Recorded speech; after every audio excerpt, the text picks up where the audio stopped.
This is a hybrid meeting of the City Council. Members of the public can view this meeting live on Channel 8, the city's website, and YouTube. Live Spanish translation services are being provided for tonight's council meeting by telephone. Please dial 720-386-9023 and use code 104091 *.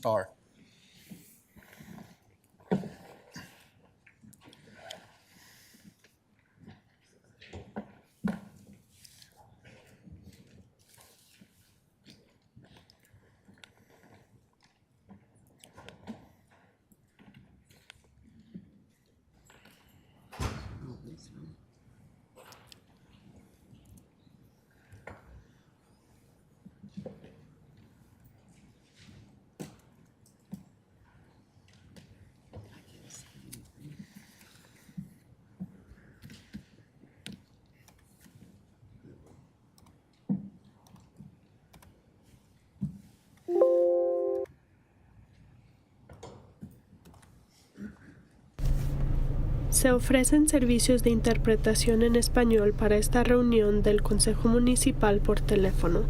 Marque el número 720-386-9023 y utilice el código 104091 #. Thank you, Mr. Gibson. City Clerk is the host of the Zoom meeting. Speakers will be able to unmute themselves when recognized. This time I'll call the meeting to order. Ask the City Clerk to call the roll. Mayor Huseman, Present? Mayor Pro Tem Alan Thomas, Present. Councilmember Madera, Present. Councilmember Davis, Present. Councilmember Noble, Present. Councilmember Hurst, Present. Councilmember Ford, Present. Councilmember Douglas. Present. Mayor, you have a quorum. Thank you. For the record, we are all present. We'll move on to the Pledge of Allegiance. I'd like to invite those present and remotely to join us in a moment of silence in the Pledge of Allegiance.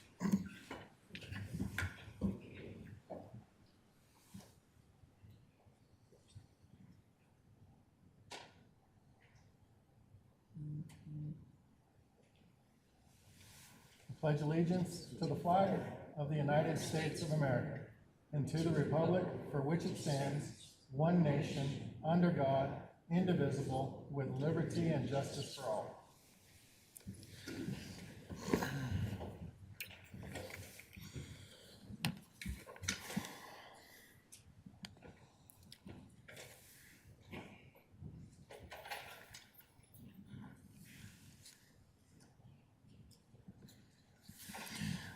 All right, we're going to move on to citizen communication. All public comment will occur during citizen communication except for public hearings.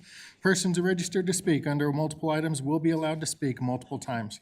Per council policy, citizen communication is the time on our agenda for the public to address council on business and affairs of the city. City Council is not able to hear any comments at this time on land use matters that are before or may come before council. Please reserve your comments for the appropriate public hearing. As a reminder, we take your comments seriously, but do not generally respond to comments until later in the evening during administrative business. Council members may ask questions of speakers if desired. We're going to start this evening with a virtual speaker. We have Teresa Ortega.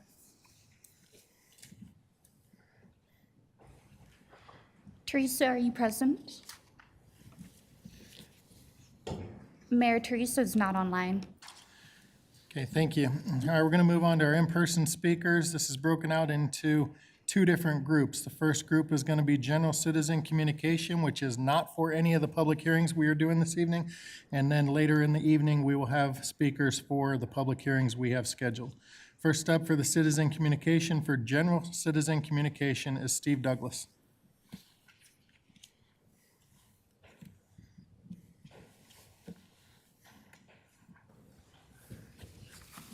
Good evening, Mayor, City Council. I'm here to speak on the resolution. Hold on a sec here. Resolution 2022-81, a resolution authorizing an intergovernmental agreement to share costs between Reunion Metro District and the City of Commerce City for Chambers Road Improvement District from 104th to 117th Avenue. Now, I know this came before you guys a while back. It didn't get approved because of filing 38 and all that stuff. They had to go back and rework things. And then in the mix, We're going to have Buffalo Mesa, or I'm sorry, Buffalo Run. I'm sorry, not Buffalo Run. Anyway, reason why I'm here to address you guys is I'm asking you guys to take this off the consent agenda and put it for a study session, because the citizens are about over 4,000 people who are just going to be affected with indebtedness with this project are not familiar at all of how this is going to be funded.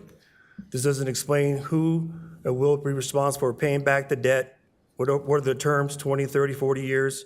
Well, will this trigger, does this trigger a material modification based on CRS 32-1-27, approximately 2, approximately 8, A, basically saying that action or failure to act that creates a material greater financial risk or burden to the taxpayers of the district, alteration or revision of the proposed schedule of debt issue set forth in the financial plans.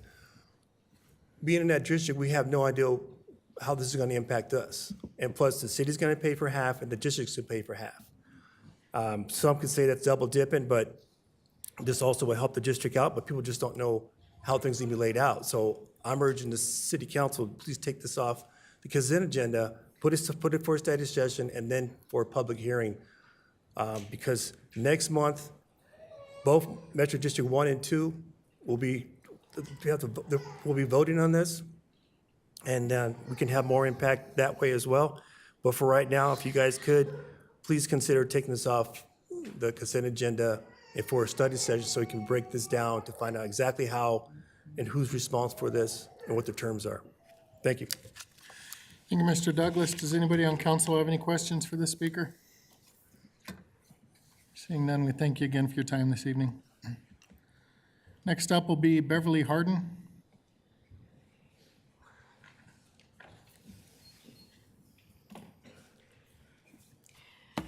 Yeah, I was wondering if the city council or the city could help keep these dogs at home.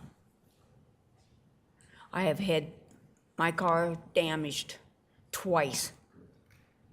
Once September 20th, and I got it back last Monday.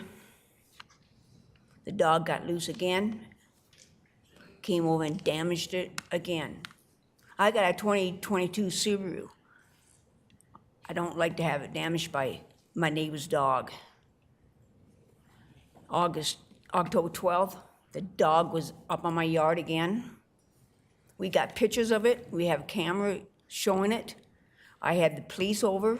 I've had the animal control over. They all said we can't do nothing about it. We showed them pictures of the dog. And I've seen the dog loose in my other neighbor's house in the back of the yard. It's been on my yard. They have a big, huge gate in front. 6460 Monaco is where the dog lives. They have two big ones. They have a Rottweiler and another big black one. And the two black ones comes over at 12:30 at night or whatever and demolishes my car. I cannot afford that, and I don't think anybody else could. Twice in 1 month is on my property. And they say they can't do nothing about it until they see it. We showed them pictures. We showed them cameras, pictures of it. You can tell it was a Rottweiler. I've seen it on their yard before, and they say, no, it's not our dog. What else can I do? Can the police do anything more about it? Or do I just have to pay the $500 deductible every time they decide to come over my yard? It's on my private yard. Can't they keep the dogs at home? I don't know what else to do. I can't keep putting it in the shop. My insurance company's questioning this one. The last damage was over $3,800. And this time it's gonna be worse, because I even have to have a tire. They took off my license plates. It's on my own private property. So could the city do anything about them? And I don't know what else to do. Thank you, ma'am. Appreciate you being here this evening. Mayor Pro Tem? Thank you, ma'am. Can I ask you a few questions, ma'am? Yeah. Thank you for coming to tonight's meeting. What is your address? 6446 Monaco. Okay, thank you, because I will follow up with you and we'll figure out how the city and the police department can assist you further, and I appreciate you bringing this to our Yeah, attention tonight. the dog's at 6460 Monaco. And they have a big, huge gate in front, and 98% of the time it's wide open. Okay, If they want dogs, keep the dogs at home. all right, I'll be in contact with you. Thank you. All right, next up is going to be Michelle Crean.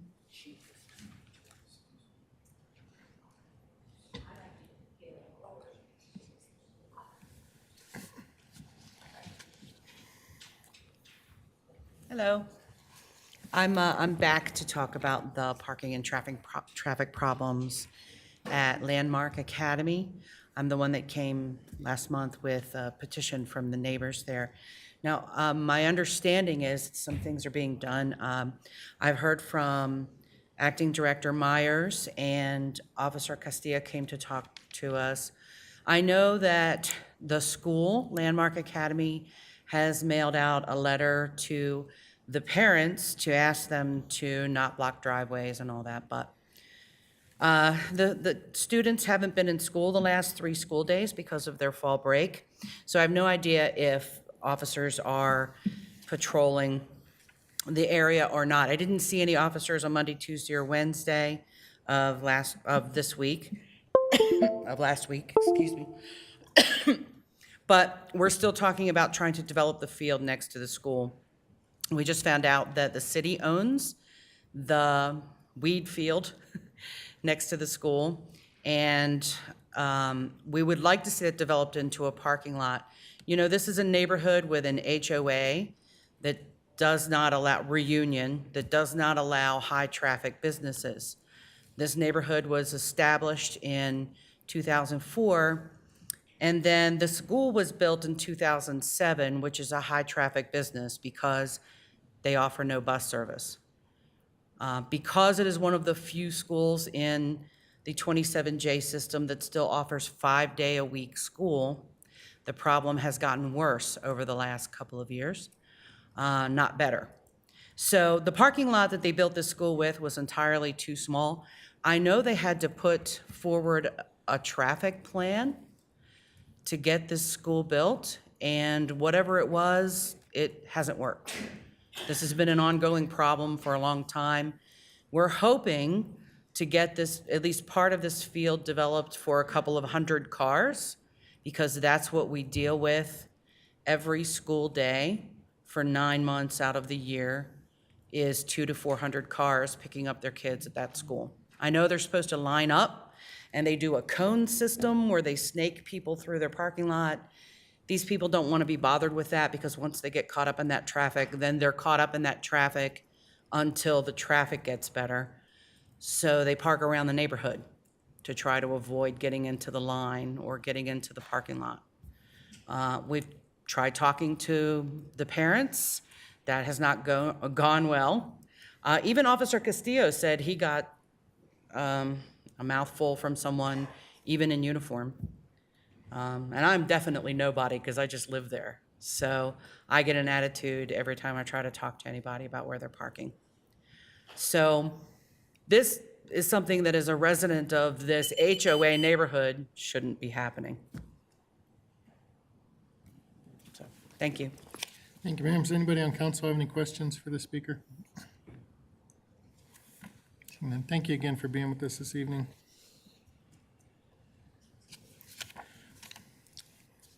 Thank you all for speaking with us tonight. If follow-up is necessary, you should expect to be contacted by a staff member. Members of the public were able to submit written comments online and by mail. Written comments were not received by the deadline.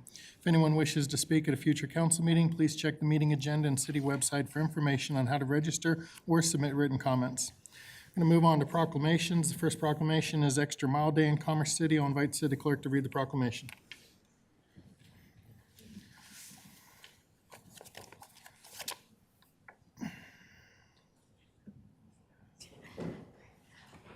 Whereas Commerce City is a community which acknowledges that a special vibrancy exists within the entire community when its individual citizens collectively go the extra mile in personal effort, volunteerism, and service. And whereas Commerce City is a community which encourages its citizens to maximize their personal contribution to the community by giving of themselves wholeheartedly and with total effort, commitment, and conviction to their individual ambitions, family, friends, and community. And whereas Commerce City is a community which chooses to shine a light on and celebrate individuals and organizations within its community who go the extra mile in order to make a difference and lift up fellow members of their community.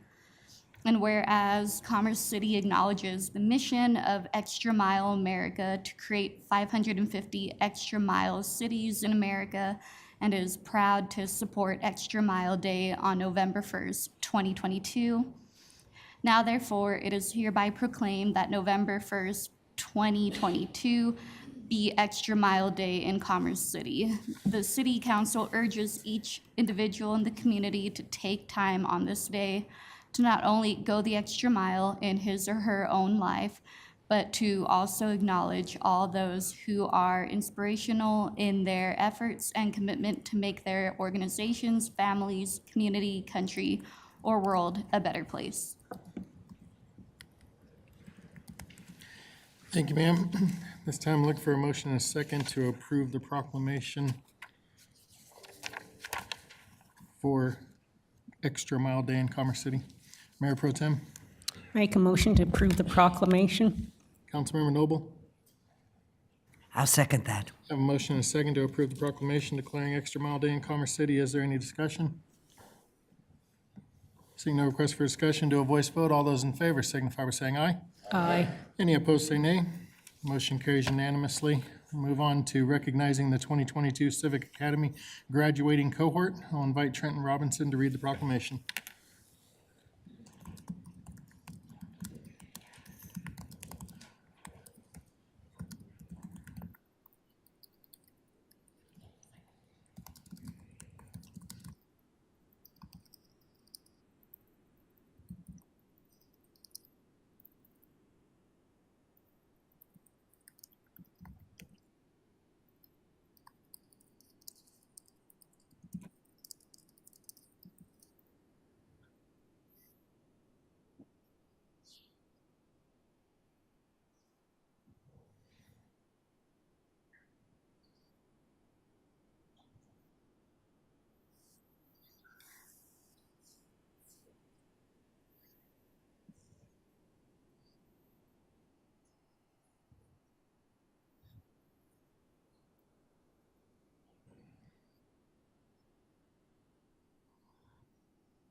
To recognize their commitment to civic engagement in Commerce City. Whereas the Commerce City Civic Academy is an 8-week-long course wherein engaged citizens learn about the basics of city government, including community relations, residential services, community development, economic development, public safety, parks, recreation and golf, finance and budgeting, metropolitan districts, elections, and boards and commissions. And whereas the Civic Academy encourages participants to build meaningful relationships with city staff and leadership, encouraging an open dialogue to improve city services. And whereas the Civic Academy encourages residents to ask tough questions of public servants and listen with an open mind, understanding that government can only improve with active, informed engagement from both citizens and public servants. And whereas any resident of Commerce City or anyone who works in Commerce City may apply to participate in and learn more about the Civic Academy by visiting c3gov.com/academy. And whereas the city recognizes the outstanding civic engagement of the fall 2022 Civic Academy cohort, including Ramon Alvarado, Russell Brown, Mark Chatwit, Dwayne Combs, Carl Cradle Jr., Julie Dadalow, George Matzi, Ashley Drain, Curtis Heimbuck, Laura Hellowell, Jenny Loveridge, Damaris Monreal, Anna Laura Ortiz, Miriam Quidley, Jacob Sawadid, June Younger, and Troy Younger. Now, therefore, the City Council of Commerce City hereby recognizes the graduating class of the Fall 2022 Commerce City Civic Academy and encourages all residents to be active, engaged, and informed members of the community to help build a quality community for a lifetime. Thank you. Thank you, sir. This time, looking for a motion and a second to approve the proclamation. Councilmember Ford, I make a motion to approve the proclamation as read. Mayor Pro Tem. Second the motion. I have a motion and a second to approve the proclamation. Is there any discussion? Councilmember Ford? Seeing no request for discussion, we'll do a voice vote. All those in favor signify by saying aye. Aye. Any opposed, say nay. Motion carries unanimously. I'd like to invite council to come forward and take a picture with the graduating class.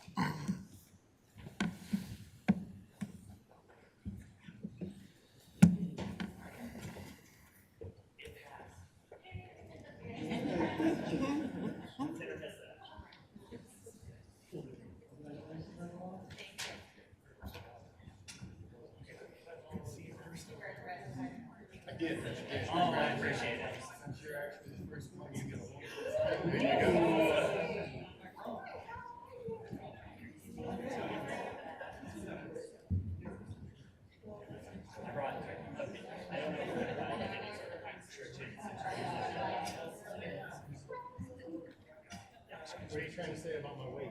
I know, it's more of a comment. I'm working on it.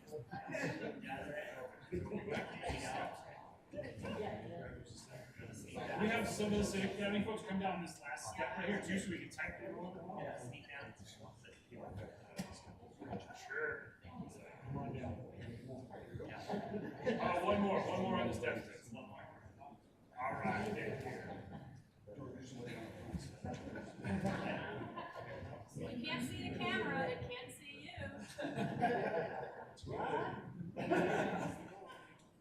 Get a couple photos here.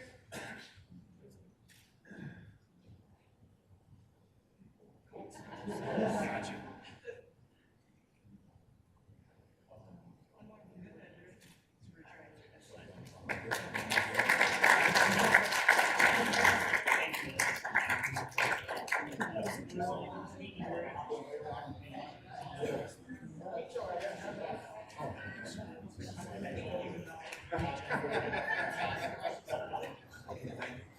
Thank you.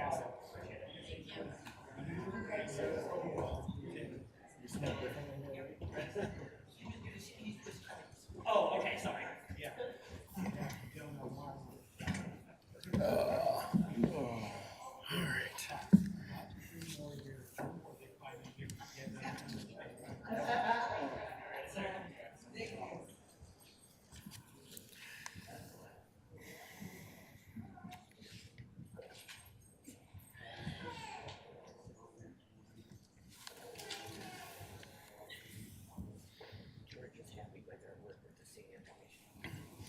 All right, next up is the Lung Cancer Awareness Month proclamation. I'll invite Mayor Pro Tem Alan Thomas to read the proclamation.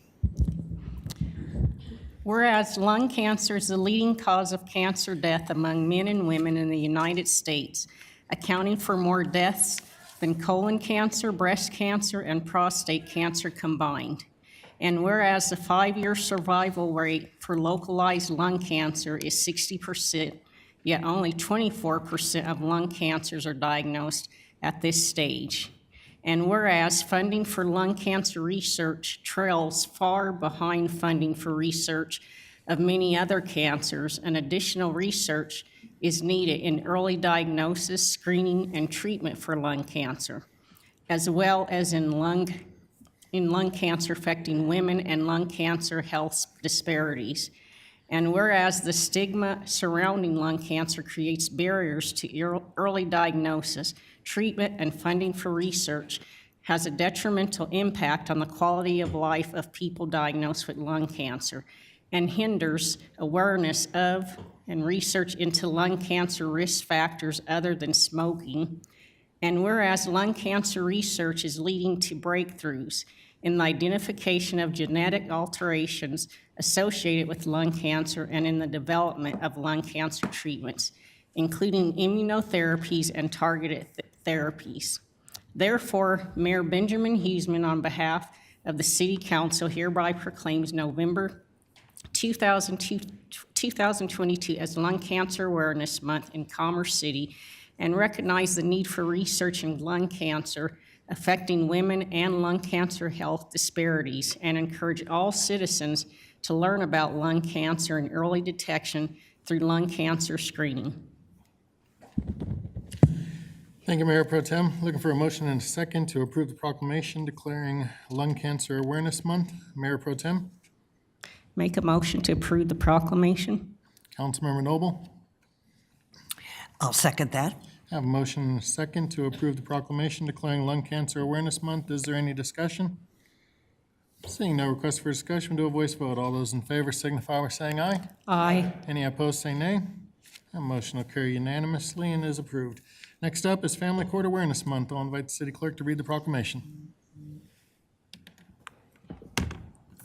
Whereas in 2017, Peaky, a 5-year-old who was suffocated by his biological father during an approved court visit, despite his father's history of abusive behavior and his mother, Ana Estevez's, plea to the court to protect him.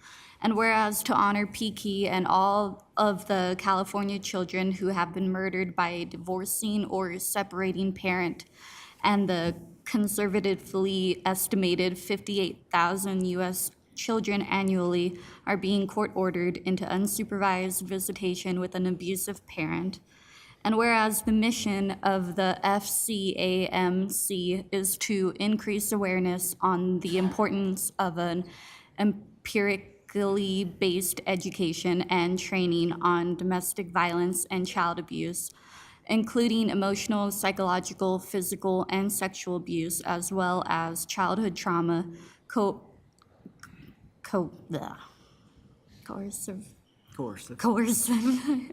control, and post-separation abuse for judges and all professionals working on cases within the family court system.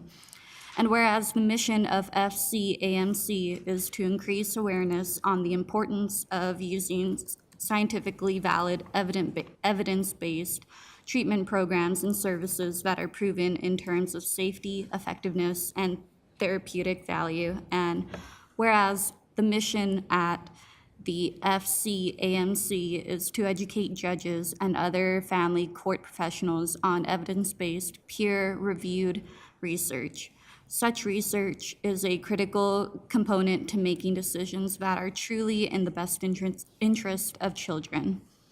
Now, therefore, I, Mayor Benjamin Huseman, on behalf of City Council, hereby declare November 2022 as Family Court Awareness Month, and encourages all residents to support their local communities' efforts to prevent the harm of children in the hands of family members, and to honor and value the lives of children. Thank you, ma'am. Looking for a motion and a second to approve the proclamation declaring Family Court Awareness Month. Councilmember Madera. Move to approve the proclamation as read. Mayor Pro Tem. Second the motion. I have a motion and a second to approve the proclamation declaring Family Court Awareness Month. Is there any discussion? Before we vote, I just want to take a moment, and this proclamation actually came out of a mistake. A resident named Sandy from Los Angeles County actually emailed me requesting that we do this proclamation, but she confused the City of Commerce in California with Commerce City here in Colorado. But I'm thankful for that happy accident because it brought to light an important issue that I think is important that we also here in Colorado share. And whenever I was emailing her back, she came back with a list of families that were affected by tragedy here in Colorado as well. So I appreciate the happy accident that occurred and appreciate the support in passing this proclamation. All those in favor signify by saying aye. Aye. Any opposed say nay. Motion carries unanimously. Going to move on to the consent agenda. The consent agenda includes items that are routine, procedural, informational, self-explanatory, or non-controversial. These items are presented to council for a single motion and vote. Any member of council may ask to remove a specific item off the consent agenda for further discussion and a separate vote. Tonight, there are 10 items listed under the consent agenda. However, I'm going to pull Resolution 2022-81 from the consent agenda, leaving us with 9 items on the consent agenda, and I'm looking for a motion and so does anybody else on council wish to pull an item? Seeing none, I'm looking for a motion and a second to approve the consent agenda as amended. Mayor Pro Tem, Make a motion to approve the consent agenda as amended. Councilmember Hurst. I'll second. I have a motion and a second to approve the consent agenda as amended. Will the clerk please read the titles and take a roll call vote?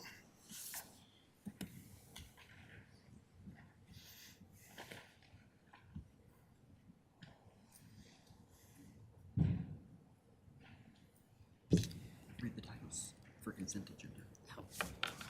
The minutes of August 15th, 2022 regular meeting. The minutes of the September 19th, 2022 regular meeting. Minutes of the October 3rd, 2022 regular meeting. Minutes of the October 10th, 2022 regular meeting. Ordinance 2414, an ordinance amending the 2022 budget of the City of Commerce City, Colorado by the recognition of an outdoor fitness court as part of the 2022 National Fitness Campaign. Ordinance 2415, an ordinance amending the 2022 budget of the City of Commerce City, Colorado by the recognition of the Adams County Open Space Grant for Park Ranger e-bikes in the amount of $9,275 and the authorization of the expenditure thereof. Ordinance 2416, an ordinance amending the 2022 budget of the City of Commerce City, Colorado by the recognition of the Adams County Open Space Grant for Second Creek Farm Park in the amount of $1,895,515.24 and the authorization of the expenditure thereof. Ordinance 2421, an ordinance amending the 2022 budget of the City of Commerce City, Colorado by the recognition of the Colorado Department of Transportation grant in the amount of $3 million for the 88th Avenue I-76 to Highway 2 and the authorization of the expenditure thereof. Resolution 2022-99, a resolution appointing members to designated boards and commissions of Commerce City. Don't read that one because I pulled it. And that's it. And your vote is open. Your vote is open.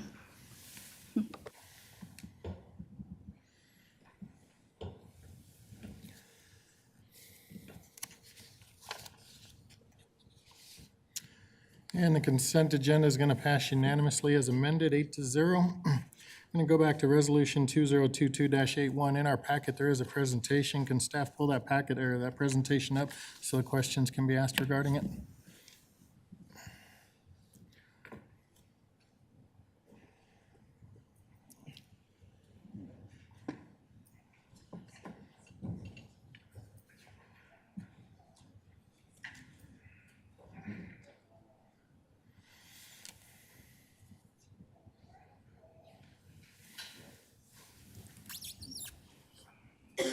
Good evening. Do we have the presentation up, or do I need to use my umbrella? Thank you.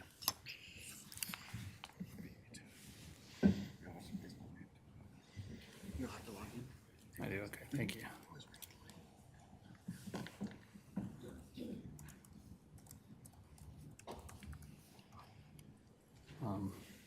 Is that my login? That password right there. Oh, thank you.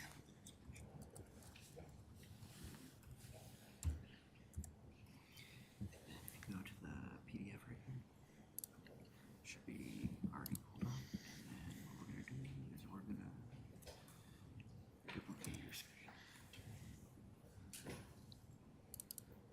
And if you go up to view right here, do full screen mode. Thank you. Good evening, Mayor, Council. Have a brief presentation here for the Chambers Road Cost Sharing Agreement with the Reunion Metro District. So I want to go over the purpose and need project, the project area, the agreement, and the cost sharing table. All this should be in your packet, but I'll give you a quick summary here.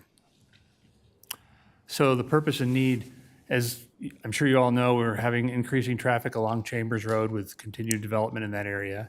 And based on that, we will need to expand Chambers Road so that it will be a 4-lane, a minor arterial, all the way from 104th to 120th. Currently, it is 4-lane from 104th to 105th, which is the King Supers entrance. And then also from 116th to the north, it has been built for a 4-lane. Right now it's striped so that there is only one southbound lane.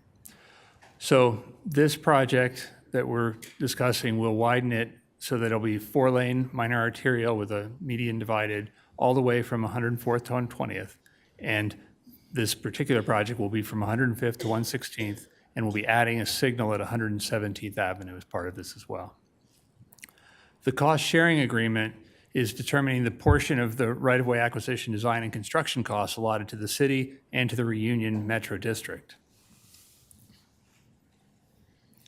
This is a graphic of the area, highlighted. North is to the right. The highlighted area goes, as we said, 105th to 116th, and then the signal is highlighted separately at 117th. A critical component here is the Second Creek Bridge, where we have an existing 2-lane bridge and will need to be widened to accommodate this road. So the agreement addresses both the South Road and the North Road, and that is split at 112th.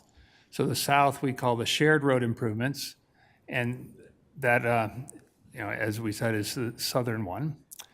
And then the city road improvements is north of 112th. And that is going to be complete city costs because the Reunion area does not abut the Chambers Road north of 112th.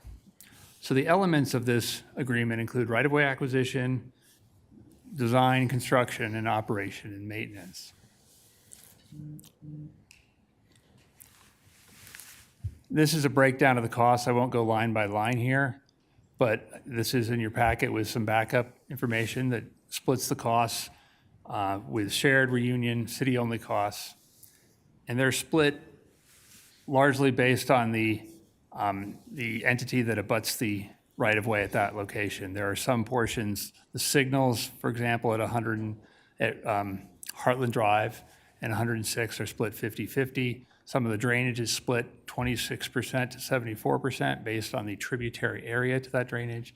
Other costs are split depending on who abuts it. Everything north, as I said, everything north of 112th is city costs. This is the second portion of that table showing the total city costs at $16.9 million. And these are the funding sources, where we have 13.4 from the 2K Cinderella bonds, and then 2.9 million more from 2K funds. That's to be determined. And then 600K from the Buffalo Run Metro District, who has an obligation to pay for a signal. So that will go to the signal at 117th and Chambers. Are there any questions? Thanks, sir. Appreciate you running through that and bringing everybody up to speed on that. Does anybody on council have any questions? Councilmember Noble? Yes, thank you very much. First of all, could you please explain why this is a Reunion Metro District obligation? When the 2K Cinderella bonds were approved, I believe it was in March, and council directed us to design and construct north of 112th. We decided to add that to, I guess I should back up. We were already in negotiations with the Reunion Metro District to do a cost-sharing agreement south of 112th, based on the fact that they're adjacent to it. And with that already underway, when the segment north of 112th was added, we thought it would be most efficient to add this to their cost-sharing agreement so that it would be done with one design, one construction. Could you please explain why it's an obligation of Reunion Metro District?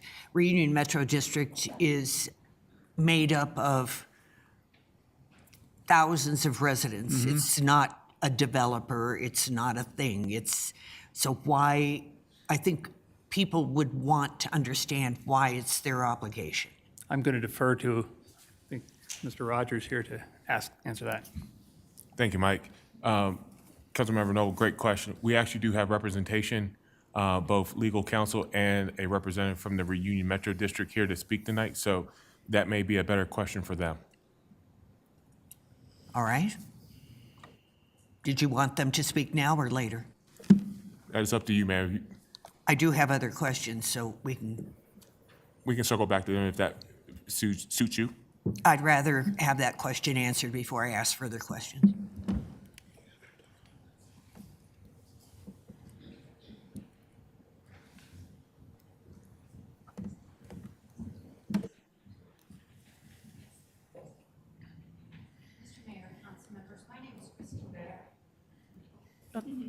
I wasn't on, sorry. My name is Kristen Bear. I'm with the law firm of White Bear, Ankley, Tanaka, and Waldron, and we're general counsel to Reunion. I was not involved in the initial business decision to make Reunion Metro District a party to this agreement. However, the districts were set up as entities that are able to and authorized for the purpose of financing public improvements that are necessary for development of Reunion to occur. This is pursuant to their service plans, which are the documents that authorize the districts to do what needs to be done in order to facilitate development in this area for the purposes of financing the public improvements. So it is appropriate for Reunion to be a party to this agreement for the purpose of constructing and funding that portion of the Chambers Road improvements. So, Ms. Baird, if, let's say Reunion is aware that road improvements need to be made around its borders, is that included in the initial bond, or will there be more bonds? So right now, there would have to be further bonds issued in order to fund the Chambers Road improvements through the districts. We currently have a funding agreement with the developer that requires the developer to advance fund any public improvements that Reunion undertakes. And how would you determine which of the many sub-districts participate in that bond? Does it apply to all of them? This would be considered a regional improvement that is to the benefit of all residents. So all of the districts would be involved in participation. So that's Reunion Ridge, Reunion, South Lawn, the Carriage Homes, et cetera? So the districts that are tied to Reunion right now consist of the North Range districts, North Range 1, 2, 3, and 4. That would include some of the Reunion Ridge property that you've spoken about. Okay, so even though it's not adjacent, that would be an obligation? Correct. There are two major sub-districts that have spun off from Reunion Metro District. And so I have a question then for our attorney. So, Mr. Hayter, when two major sub-districts spin off, does that qualify as a material change in the service plans? So I don't want to generally address a hypothetical. I'm happy to look at particular documents and analyze what's occurring in each case. My recollection is in this matter that those spin-offs did not constitute material changes. Okay, and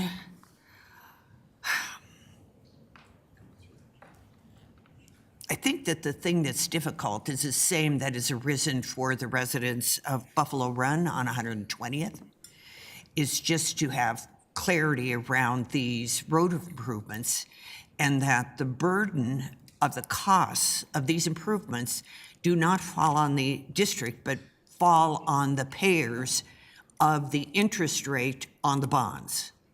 And the bonds become the obligation of the homeowners in these metro districts. That's how it's currently set up. That would be correct?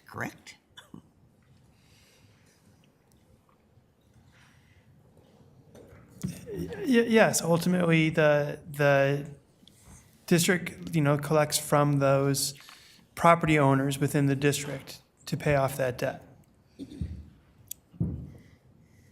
Okay. So that's another 13 million or so, I guess, that will be shared among a certain number of new. I mean, does it apply to the new district that is opening in Ward 3 on the west side of Chambers Road? They are the district that has the most direct contact with Chambers Road. I think that's another question best served by the Metro District to respond to who would be the parties having to carry the obligation. So I would have to throw that over the fence to them. Okay, because I'm just really uncomfortable voting for anything like this when we're obligating the residents of these metro districts because there are penalties if we don't perform. So that becomes a considerable issue as we go through this without being able to have the residents participate in this and make decisions about it themselves. These two sub-districts that have spun off from Reunion Metro Districts are two of the largest and are, I think, are built out. Appreciate that, ma'am. I think just for a point of clarity, and maybe the city attorney can correct me if I'm wrong. Obviously, the agreement that you have before you is a contract with the Metro District in the event the Metro District is able, or if they have already received the appropriate approval from their board of electors to make that determination to enter into such agreement. This really outlines just our relationship with the district. The internal mechanisms that they've taken to get to this stage, I would say, maybe a question best suited for them to answer with respect to where they stand with that. Well, I do think that in the contract 8 under C, under 8, there is no litigation proceeding or investigation contesting the authority of Reunion or its officers with respect to this agreement, and Reunion is unaware of any such litigation proceeding or investigation being threatened.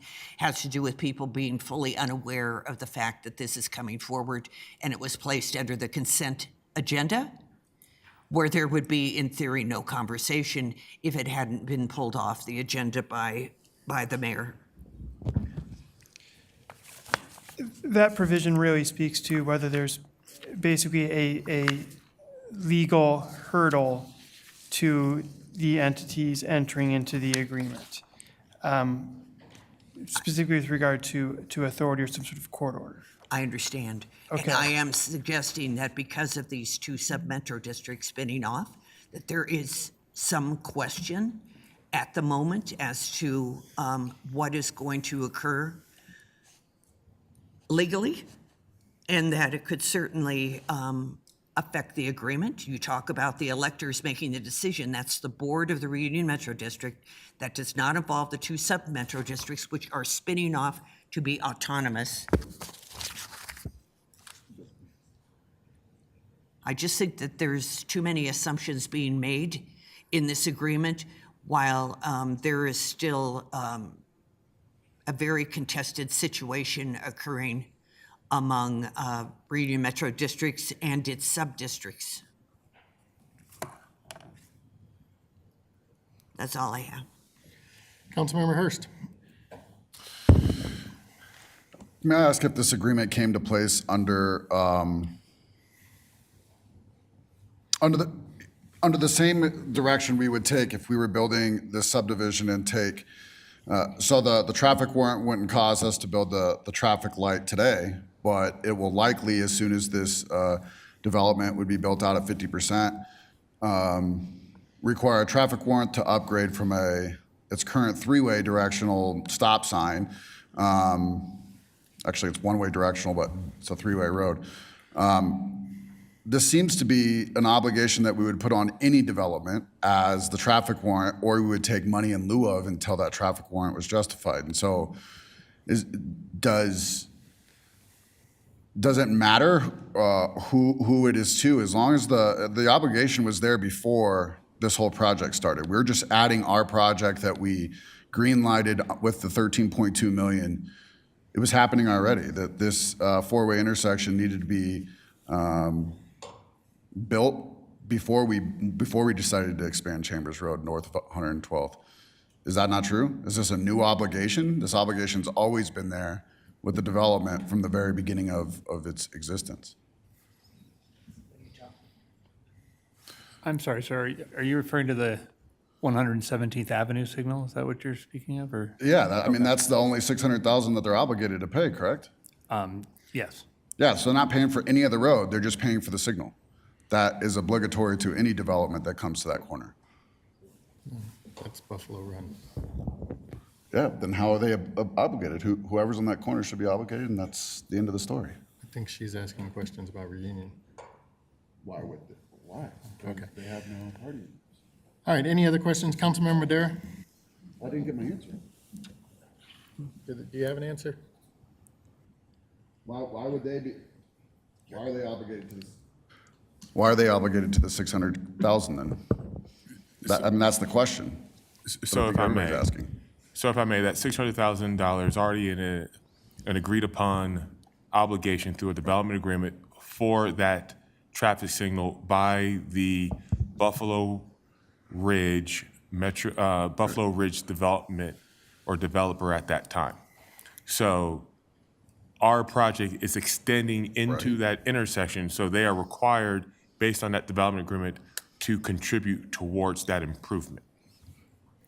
The overall widening of Chambers Road is a regional improvement, which from a rational nexus argument cannot be placed on any development that fronts along Chambers Road because of the regional nature and the compensating benefit that goes to the broader community. So in that typically is a requirement of a local municipality or government to be able to fund that improvement. In this situation, the Metro District sought partnership with the city, and this may have been well established even prior to the expiration of the consolidated development agreement, in which they wanted to continue with that partnership, no different than what occurred on 112th Avenue. All right, so the way I was reading in the packet was, because the way you just said it to me, it sounds like they're offering up money without being asked. The way I read it was, this is an obligation that's due to the development agreement from the original approval of the neighborhood. For the traffic signal, that portion of it. The remainder of it is, once again, like I said, it's a regional improvement. It's not tied to any development agreement or any future development that would occur. And that's why we had to pay the 13.2 million. For our contribution. For our contribution, correct. Correct. So you're saying that the Reunion Metro District is just offering us money to make this project whole? With the bond obligation behind it? I think it'd be unfair for me to say that they are offering money. I think. But there's not an agreement that is requiring this, I guess is the question behind that.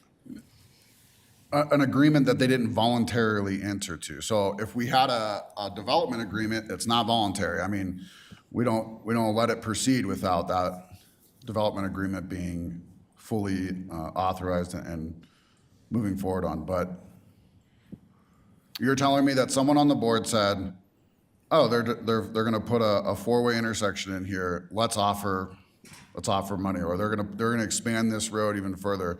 Let's just offer up money. We're going out of the kindness of our heart. So how I will answer this is that Reunion Metro District obviously understands the benefit of those improvements that will support their surrounding communities and neighborhoods. They have an agreement, as they stated, with a developer to front those funds in order for the construction of that, which obviously then will be carried through with a bond. Could you make an argument that they don't have an agreement in place? Yes, that is correct. They do not have an agreement in place. The Consolidated Development Agreement expired. However, they have continued to try to operate from the mindset that with construction of public improvements that benefit their development and their existing neighborhoods, to still work with the city when they do not have complete control of certain aspects of that right-of-way or frontage. Got it. And that's really what I'm trying to get at, is that, you know, the full infrastructure build out has not been realized in Reunion. But the regional piece makes 100% to everybody sitting in this room. Everybody knows that Chambers is a major corridor. It's, to me, without obligation, where's the kind of democratic process? And of course, there's a democratic process to elect the leaders of each of these groups, but that's where I wanted to hear, like, hey, we've gone through this public hearing or this opportunity to talk about this. If there hasn't been that, then I do think we have to take a step back and at least hear public comment. I worry because every day we delay these projects, the costs are going up. The construction cost index is not going down right now. And so the projects we were getting 6 months ago are not the same price any longer. They're significantly higher. And so we're either going to have to scale back every project or find more money. And so that's why any delay on these things, I'm scared to vote for a delay, but at the same time, we have to get the stuff right because, you know, I really appreciate that Metro District's kind of holistic vision of transportation and the needs for everybody living there, but, you know, there's got to be that democratic process where people feel like we cheated or we tried to hide behind something and that's not the case. Councilmember Madera. So this question's for the Metro District's council. Has the Metro District approved this project?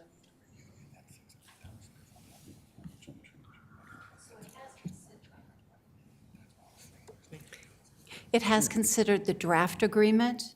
It has not yet considered the agreement that you have before you this evening. There have been some changes. We've been working with this agreement since about April with staff in addressing comments back and forth. So the district did take action on a draft of the agreement, but has not yet finally approved this version. And is the district board genuinely amenable to this project? Yes, I think that the district sees the need for this project in terms of, again, as was reiterated by the city, in terms of the benefit to the residents and future development associated with Reunion and the necessity of the same.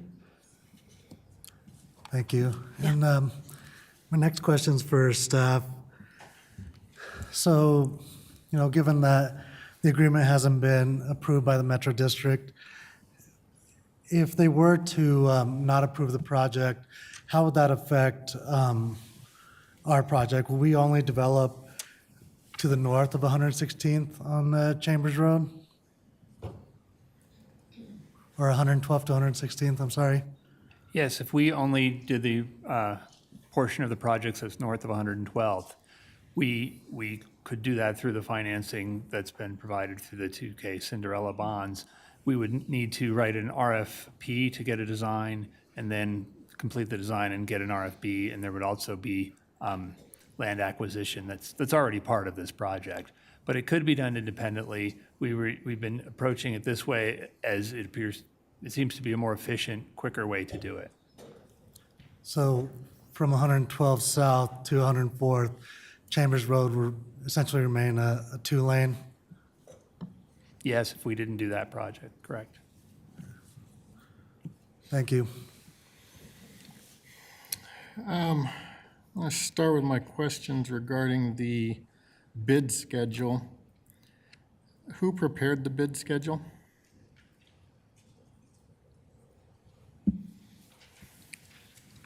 This was prepared by the Metro District, I believe they're engineers. Great. And what was the process internally for city staff to verify these costs, quantities, and the accuracy and validity of the bid schedule that was provided to us. We've only done a general review. We have not gone number by number. Okay. Notice that total, there's about $601,508 and some change in construction management fees, which is 4.5% of the project cost. Who will the construction manager be that is receiving this money from the city?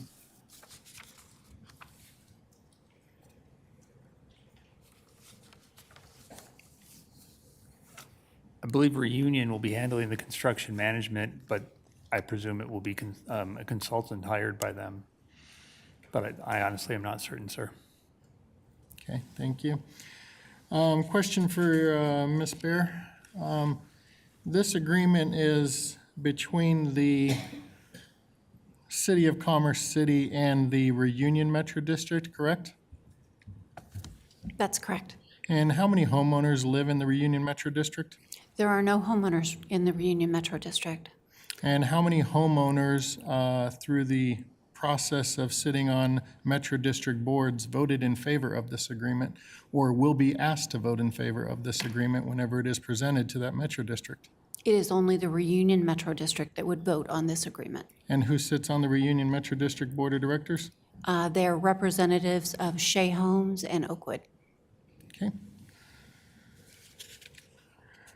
All right, this time looking for a motion and a second to take action on Resolution 2022-81. Councilmember Noble? My motion is to postpone this to the next available meeting in order for there to be appropriate public notice and consider it at that time.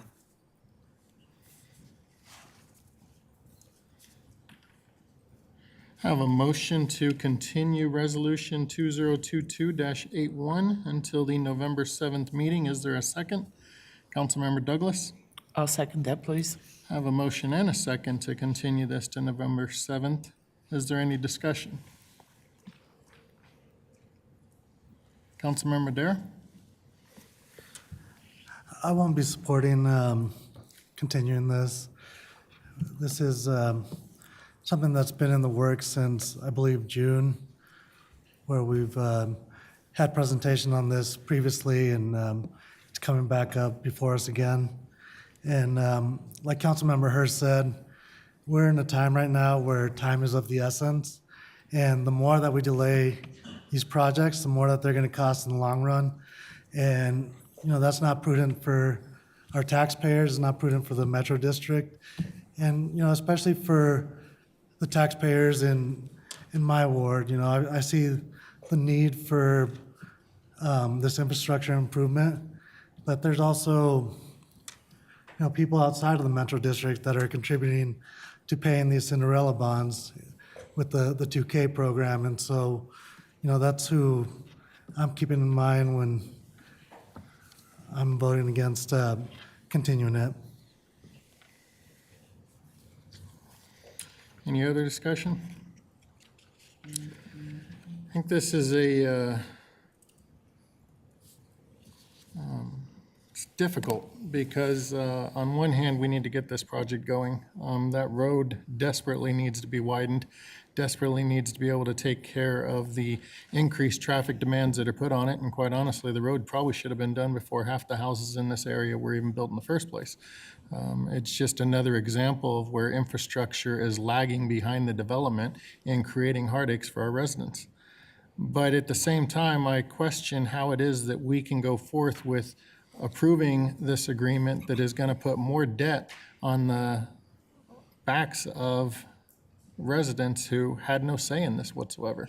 And, I definitely agree that, putting this on the consent agenda kind of buries it down there and makes it so that most people aren't really aware that you're getting ready to incur another $13 million minimum in debt, and then by the time you tack on the other $16 million from the city, some of these residents are putting another $29, $30 million of debt back on themselves to continue paying, and they're doing so without knowledge that it's taken place. And so I struggle with that. The other thing that really causes me concern is whenever I look at the cost of the sources of the money, and from the city standpoint, $13.4 million coming out of Cinderella bonds, $2.9 million coming out of 2K funds with a big slash that says TBD. To be determined does not give me a warm fuzzy in getting ready to spend $16 million trying to figure out where 3 of those are going to come from. So I definitely think this is something that probably warrants more discussion, and so I'll support the continuance to November 7th. I don't believe that delaying this agreement for 3 more weeks is going to cause that much of an increase in the construction prices. Although they're up higher than where they were a year ago, 3 weeks isn't going to cause that much, and I think it warrants us taking a pause in order to determine exactly what has taken place here and who actually has the knowledge of what this city council and this metro district are about to enter into agreement. I have a motion and a second to continue Resolution 2022-81. All those in favor signify by saying aye. Aye. Any opposed, say nay. That's going to carry 7-1 with Councilmember Madera being the no vote. All right, thank you for that discussion. We're going to move on to public hearings.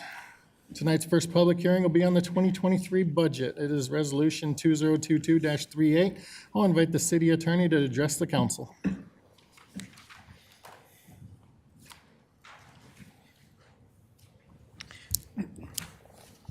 At this time, I'd like to ask the following. Is there any council member who cannot hear this matter and make a determination fairly and impartially based on the record before you and the facts and evidence as developed at the public hearing?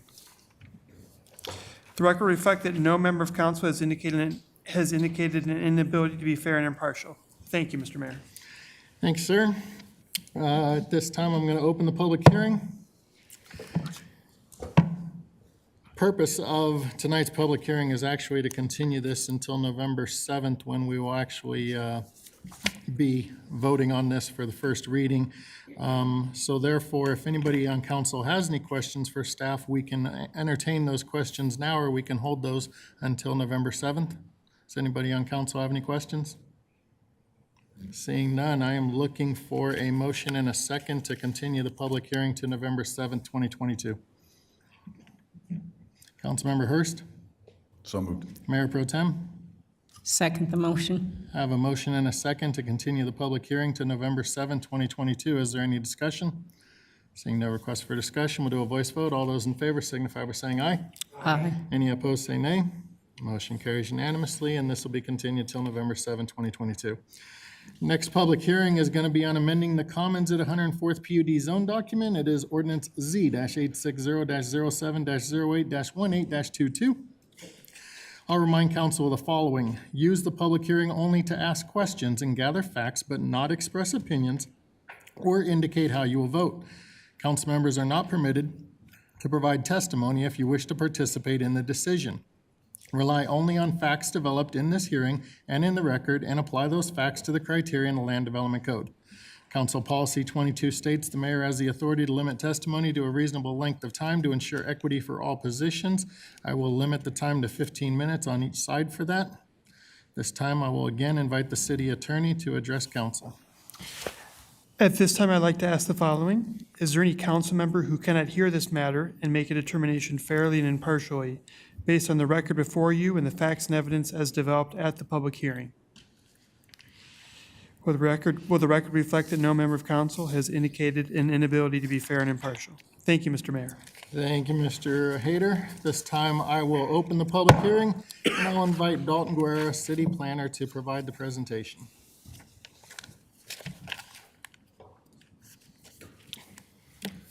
Good evening, Mayor and City Council. My name is Dalton Guerra. I'm a city planner with the Commerce City Planning Division.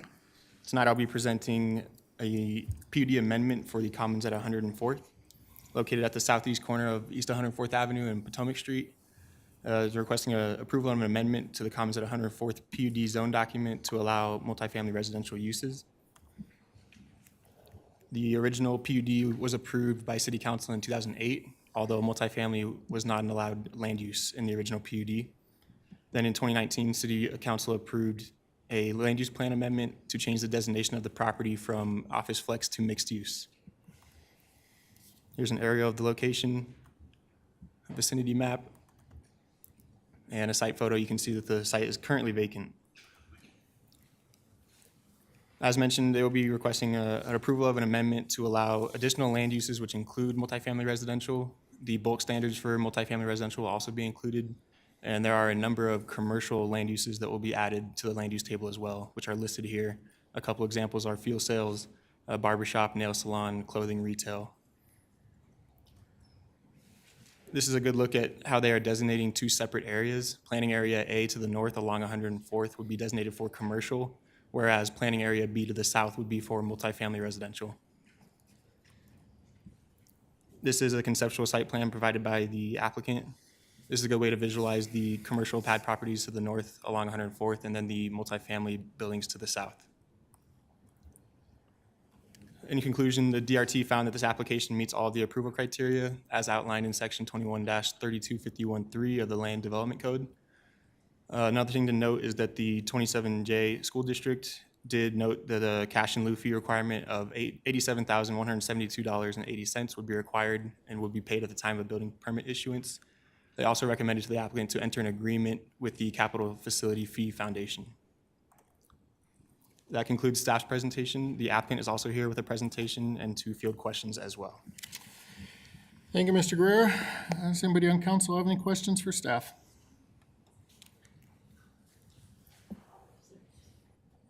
Councilmember Noble? Yes, thank you very much.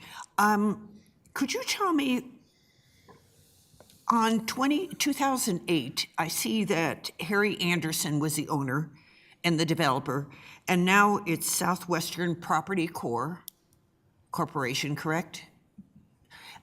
Who was it in 2019? That's the one document I'm unable to find when this change was approved. I don't see that on the list. So just to clarify, you're asking who the owner of the property was when the future land use plan amendment was approved? Yes. I would have to look into that. I am not Okay. sure at the moment, and the applicant may actually have a better idea of who the property owner is at that time. And So- is the change that occurred in 2019 in the list of documents that we received as attachments? I do don't not- see it. I do not believe that was included in the attachments, no. Okay, so that's actually critical to some of my questions. Thank you. Does anybody else on council have any questions for staff? I'd like you to go back a couple slides. My first question to you is bulk residential. Can you define bulk residential for us? Bulk standards for residential land use will be included in this amendment as well. Can you further clarify that statement, please? Yes, sir. Bulk standards for residential land uses means the standards that regulate the design. So that would include setbacks, building height, square footage, things of that nature. So we have to include those in here because we're now allowing multifamily residential land uses, whereas the original PUD didn't allow them and therefore did not have any bulk standards for multifamily. They vary from the commercial standards. Thank you, appreciate that. And on this slide here, you list following commercial uses have been added to the land use table as permitted uses. Are those the only ones that have been added, or are there additional, and have some been removed?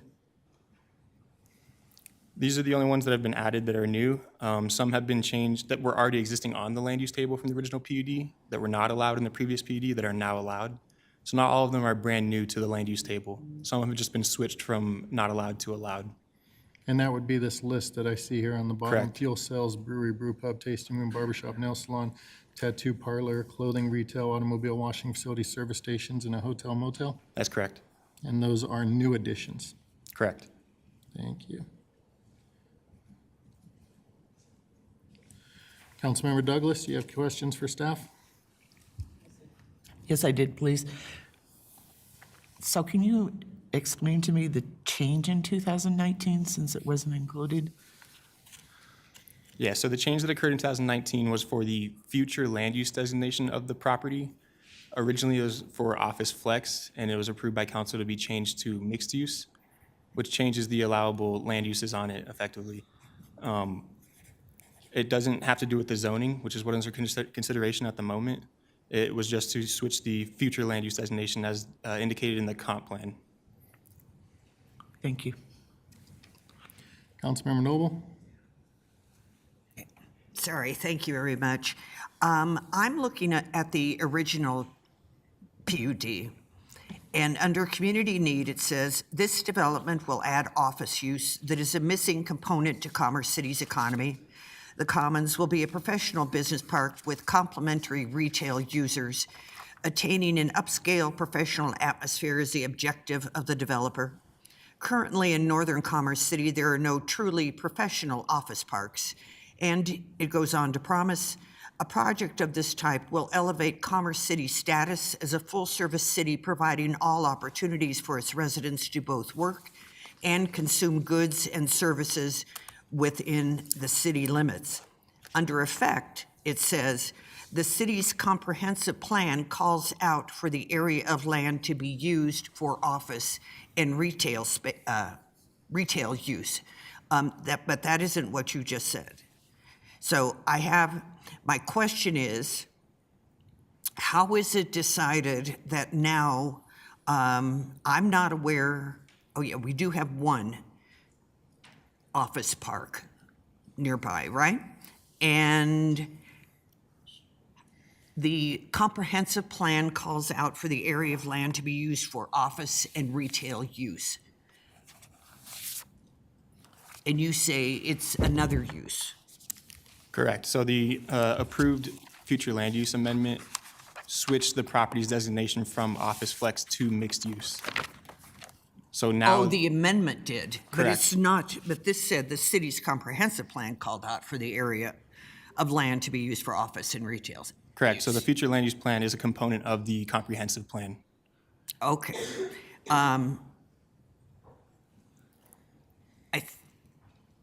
In the narrative, there's a reference to senior housing. Is that a promise? The original PUD, that was the only type of residential that was actually allowed. So this doesn't include senior housing now? It does allow for assisted living facilities / memory care, nursing homes, and skilled nursing. Okay, but it's and age-restricted multifamily, so it does still include that as well. As not a commitment, though. Same sort of a commitment. And then under the staff's comments, I see mixed use allows for commercial and high-density residential compatible with the overall area and surrounding development. The property to the south of it, directly south of it, are homes, which we approved. To the east of Blackhawk is Foxton Village, which are also homes. And across the street are homes. So can you explain where the high-density residential is compatible with the surrounding development? Sure. I think staff believes that there's a large buffer to the residential to the south with the power line easement there. And then Blackhawk to the east, there's also a vacant piece of land there that separates the single family from this property. And then to the north, there's the commercial aspect, those commercial pad sites that you could see on the concept plan that would be there to buffer those homes as well. Okay. One of the things, this is for my council members, is that... This is not the right time for that. Oh, I'm sorry. Not the right time. I'm done with my questions. Thank you. Thank you. At this time, I'll invite the applicant forward to give their presentation.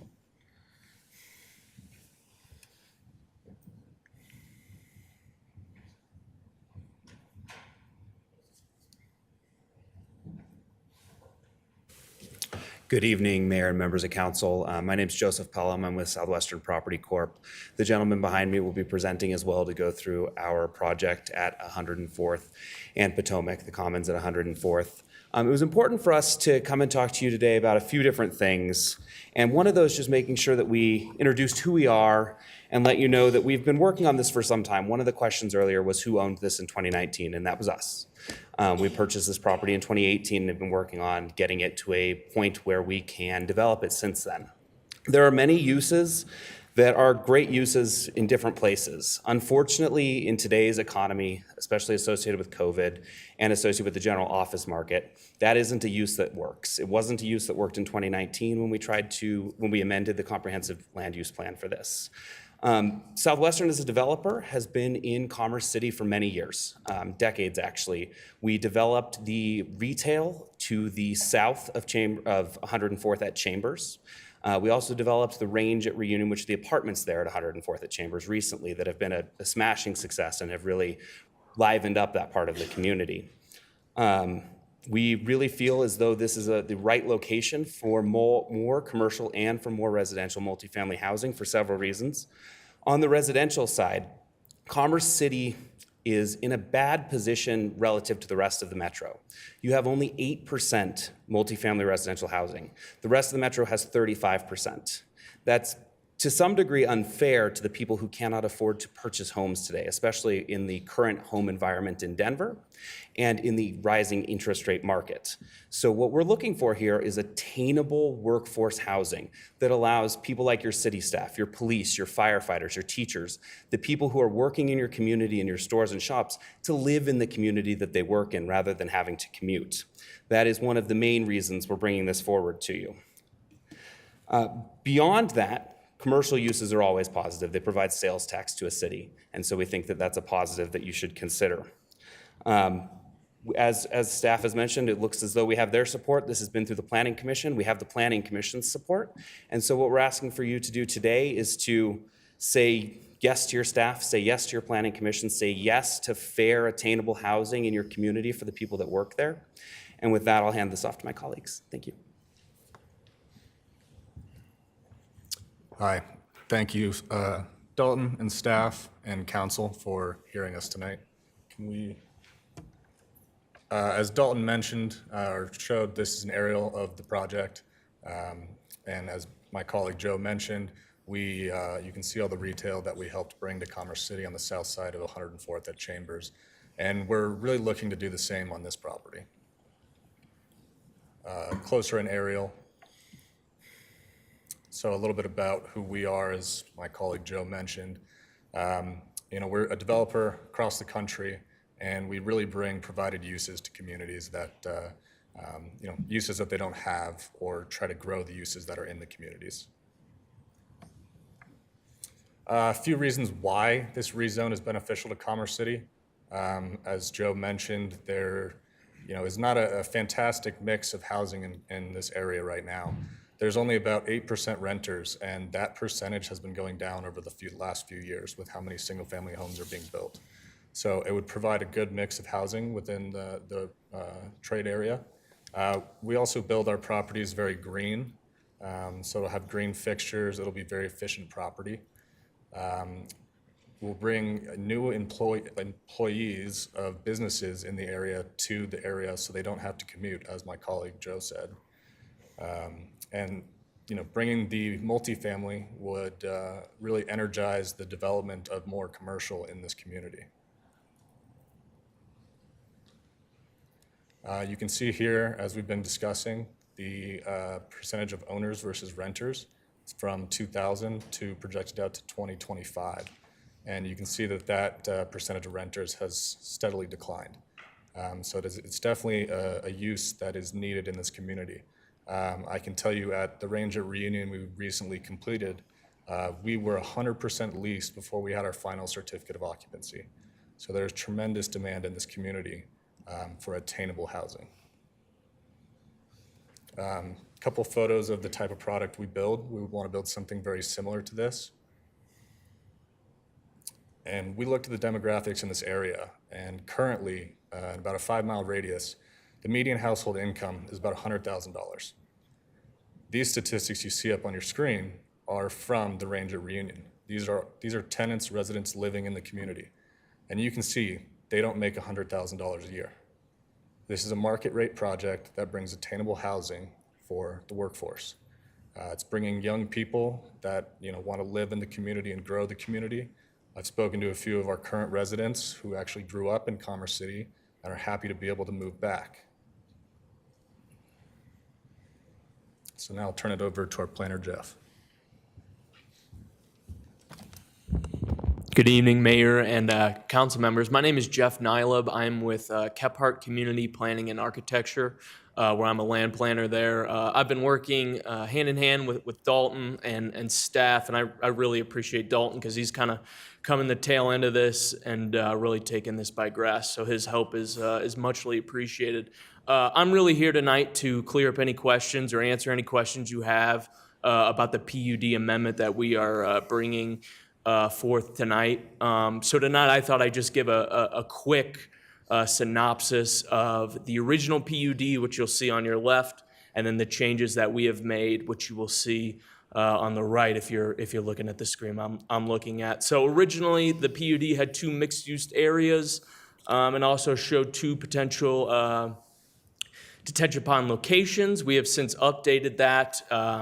Within the PUD amendment, we're calling Planning Area A, which is restricted to commercial uses, so that's retail, office uses, and I'll go further into that in our land use schedule. And then Planning Area B, which is restricted to multifamily residential uses only. And then we have also updated the planning diagram, the area exhibit, if you will, to show 5 potential access locations and new revised detention locations based on the grading on the site. So Dalton, if you can move to the next slide.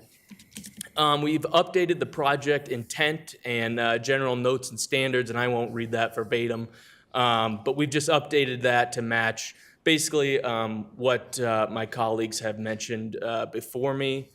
When you look at the signage, a lot of the original PUD had out-of-date signage that didn't match with the city's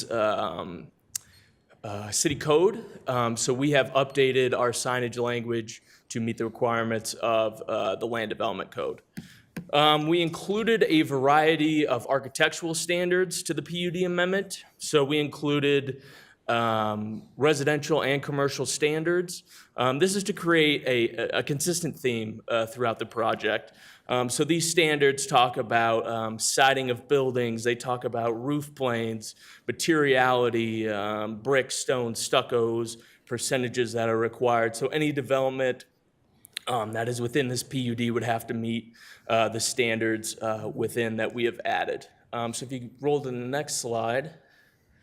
Our land area summary and chart, that's just been updated per our new area exhibits. Our parking standards, a lot of the parking standards that were written in the original PUD in 2008 were out of date based on city code updates, so we have updated that accordingly. So all commercial development will have to adhere to any Commerce City land use code, and the residential code that you see fourth is it matches city code. And then our private street section that we had within sheet 5 was out of date. As you can see, it was a 43-foot right-of-way with a meandering walk on one side, and we updated to a 58-foot right-of-way with a 6-foot walk on each side and a 6-foot tree lawn.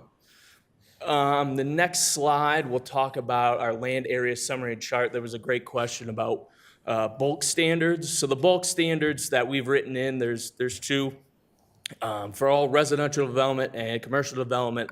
So these bulk standards apply to density, setbacks, building height, and we've worked with city staff on specifics for all these that we've written in the red.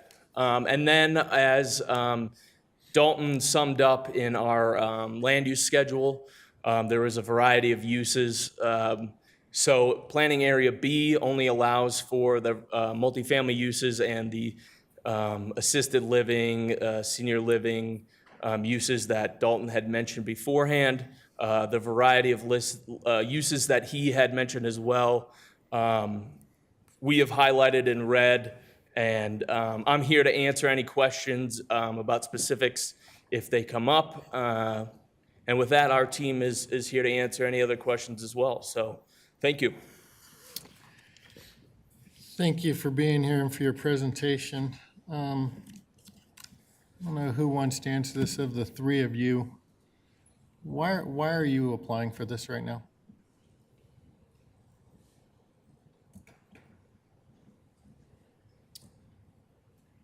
So we're applying for this PUD amendment. We've actually been working on this for a number of years. Dalton jumped in here at the end. We've had a number of planners, but we're really trying to bring some more attainable housing to the community. As my colleagues mentioned, we've been in this community for a long time, and we want to continue to see it thrive and grow. But we think attainable housing is a vital piece to that growth. Okay. I asked my question because on September 16, 2019, one of the owners of your company stood there at that lectern on a PUD amendment that allowed the commons at 104th to be approved with 6.6 acres of commercial property, 10.1 acres of residential parcel acreage. The mixed-use designation was already granted to this property back in 2019 with the idea that the old plan of having the office space was not going to work, so it needed to become mixed use and actually contain residential and commercial. So that was approved back in 2019, and you stand here before us asking for another amendment to the PUD, which basically provides for the same thing with a few tweaks here and there. Why are we here? I think Dalton could help answer that. In order to actually go and build this multifamily that we're seeking to build, we had to first change the comprehensive land use plan, and then we had to change the PUD. So we have to do both pieces in order to be able to provide that multifamily housing. Okay. In 2019, did the city council approve just a land use change without a PUD amendment? Yes, that's correct. They approved the comprehensive land use change. Very good. Thank you very much for answering that question for me. Does anybody on council have any questions for the applicant? Councilmember Douglas. Yes, thank you, Mayor. Can you tell me what you expect to charge people for rents? We don't self-manage our properties, so we take it out to third-party management companies that evaluate the market, and then they set the pricing. So these will all be market rate? Correct.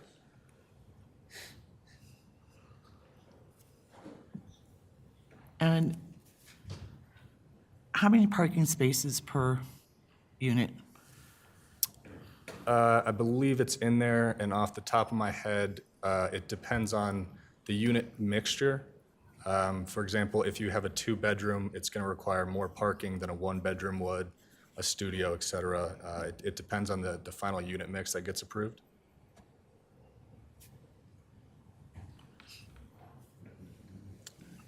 Okay.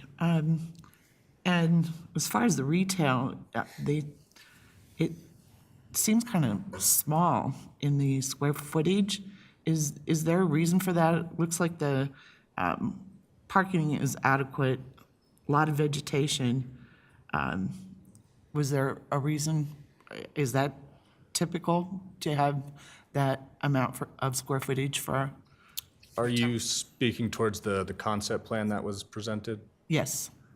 We didn't have any users at the time of that concept being put together. So we worked with some resident or retail brokers to get some square footages of typical buildings that they're seeing right now. As we continue with Amazon growing, the retail sizes are continuing to shrink. But we were just trying to show a representation of what could happen. Thank you. Councilmember Noble. If we approve this, would you be able to make it all apartments if you wished with no commercial? No, we would only be able to take the southern half and use that as residential. The northern half will remain entirely commercial and office. And how far are you from the electrical towers, your property? That property sits right at our southern property line, but just like the range at Reunion we just did, those power lines sit the same distance away, and we actually have no fall letters from XL saying if those towers ever fell, they will not touch our property line. That's a nice promise. I hope they're right. I hope their engineering is good. All right, thank you. Councilmember Davis. Thank you for coming tonight. Can you give me an idea, excuse me, can you give me an idea of the approximate number of total multi-family dwellings you would be envisioning and what the mix is? I mean, is it 25% one bedroom, 25% two bedroom, and whatever? Sure. We don't have anything finalized at this point. Preliminarily, until we get into our site plan phasing, that won't be entirely decided. But we're planning about 228 units here. Our vision is to essentially take the range at Reunion buildings we already built and build the next phase of it. We typically like to do around 50% two bedrooms, 15 to 20% three bedrooms, and the rest are one bedrooms. Okay, thank you. Is there any other questions for the applicant? Seeing none, thank you very much, sir. Appreciate the time. I do have one more question for staff before we open up for public comment. Is there anything in this PUD amendment that would require commercial to be built at a certain timeline in relation to the multifamily property? There's no requirement for that, no. It would be up to the applicant on how they want to phase their project. Thank you. All right. I'm going to move on to nobody has signed up to speak virtually and no written comments were received. So we're going to move on to the people who have registered to speak in chambers here with us, and we're going to start with Jackson Givens. Oh, thank you. Joseph, thank you. Jeff, thank you. Lucy Deneen.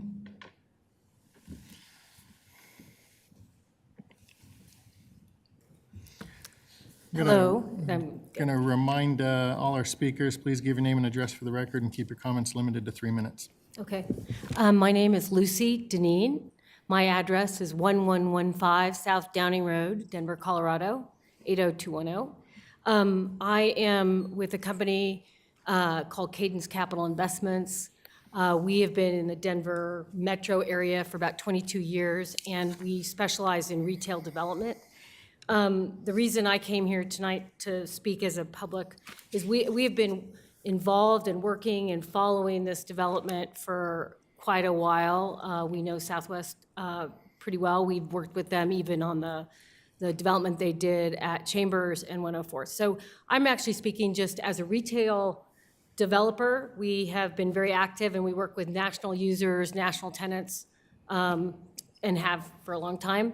We have a lot of interest with what you see today in retail in general is, it's not as, it's different than it was, 10 years ago where you had many, many big boxes. Today you have, I think somebody mentioned smaller boxes, but what they showed in terms of a concept submittal, we have interest and we are working on that and very excited about this site. This site offers a lot of really great characteristics that retailers like, and ideally food and services and things like that we intend to see if we can bring to it. I also wanted to address, though, that the PUD's intent to try to put sort of dense, residential behind it. Retailers, I would say, one, all dense residential is a really big positive for retailers. So that is a huge impact to getting retailers to commit to that site. But the other, really quickly, today, one of the biggest challenges to retailers today is actually finding labor to work within their retail concepts. It's an extraordinarily difficult problem today. So the idea that this development also attracts and, residential who are both customers but potential employees is really powerful. So with that, I just wanted to give my positive 2 cents. Thank you. Thank you, ma'am.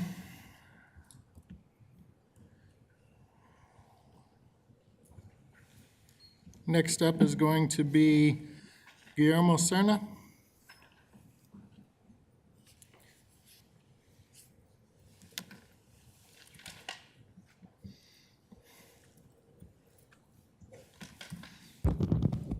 Guillermo Serna, 14122 East 102nd Place, Commerce City, Colorado. 20-some years ago, we were promised everything that it's being said here. Chambers should have been done.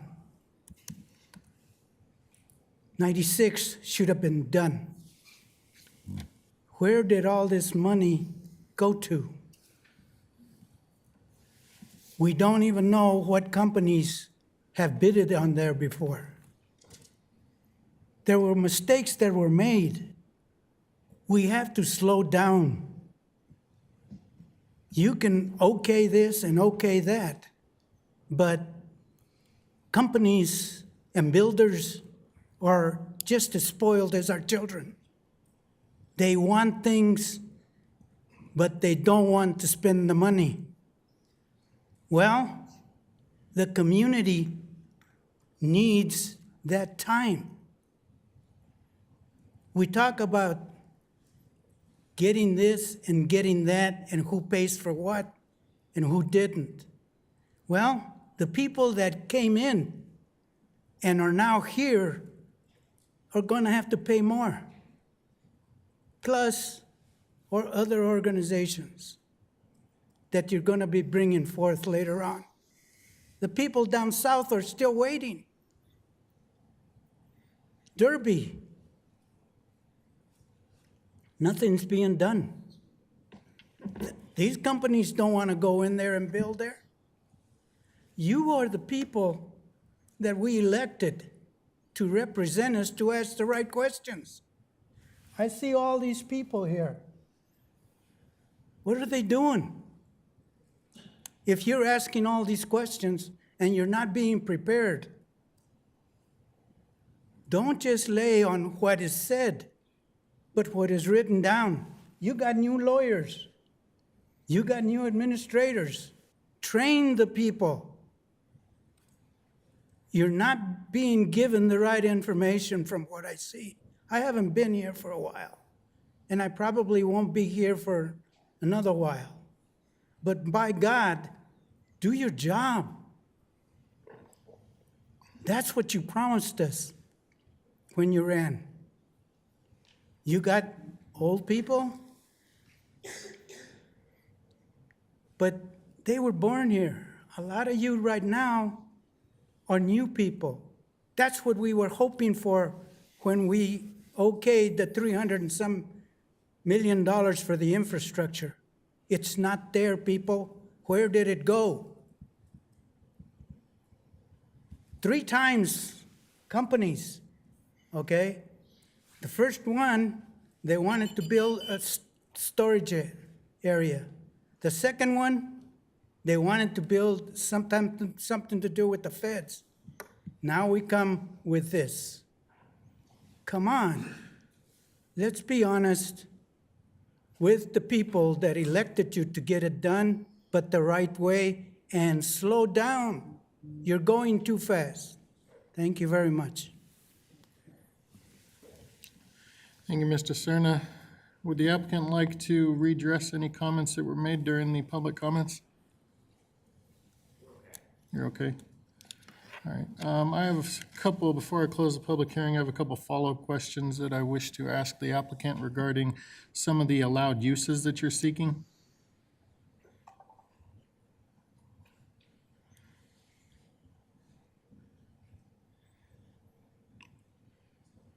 Three uses stood out to me: a service station, fuel cells, and a car wash. Can you provide some justification as to why you think that this is the best site located on 104th for those 3 uses? Yes, again, in putting this document together with city staff, we were getting input from retail brokers on, what type of users are interested in this site. And those are some of the users that have expressed interest in coming to this site. So in working with staff, we thought it would be prudent to put those uses on the land use table because they're real retailers that do want to be up here.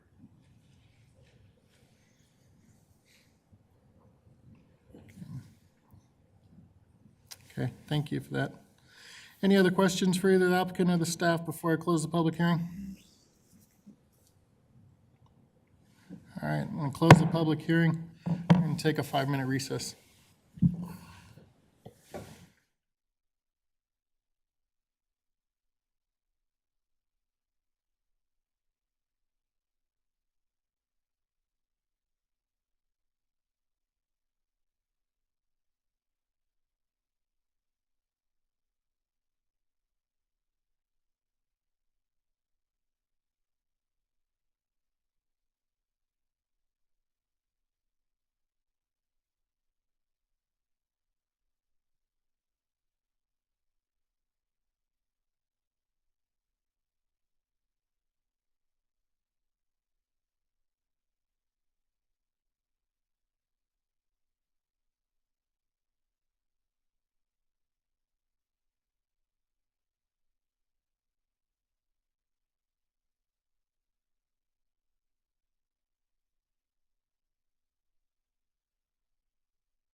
Motion and second to enter into executive session pursuant to CRS 24-6-402, parentheses 4, sub parentheses B, for the purpose of receiving legal advice as it relates to approval criteria of zoning cases in the city of Commerce City.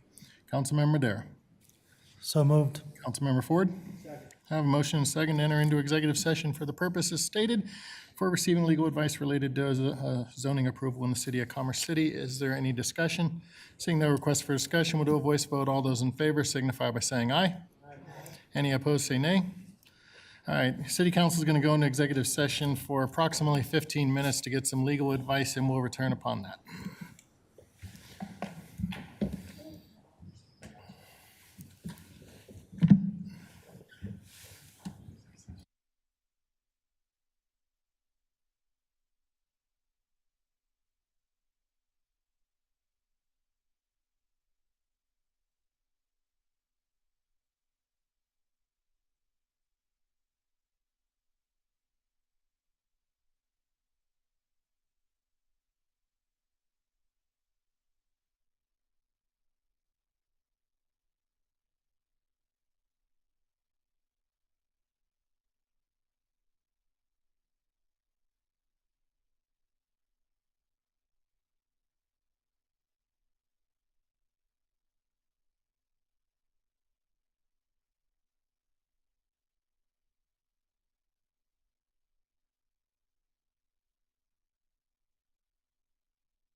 All right, City Council is back from our executive session after receiving legal advice from the interim city attorney regarding approval criteria for zoning within the city of Commerce City.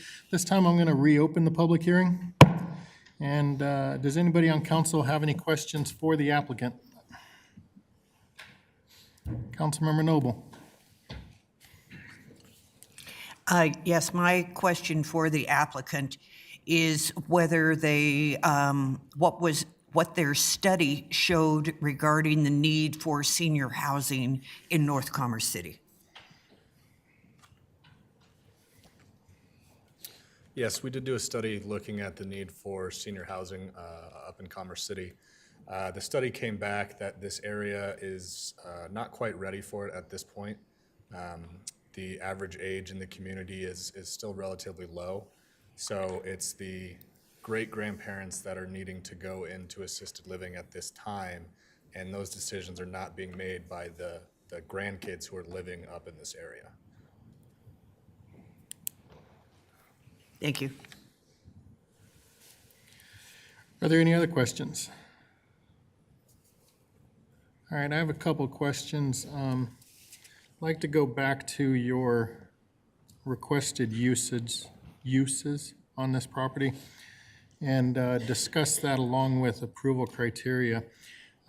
This is actually being zoned as a PUD. Yes, it is currently zoned as a PUD. Currently zoned as a PUD. And what is the designation of that PUD that you are trying to achieve? Residential, commercial, mixed use? We're trying to add multifamily that's not age restricted on the south side of the property, as well as add additional commercial uses for the northern half of the property. Okay, so you talk about two different sections of the property.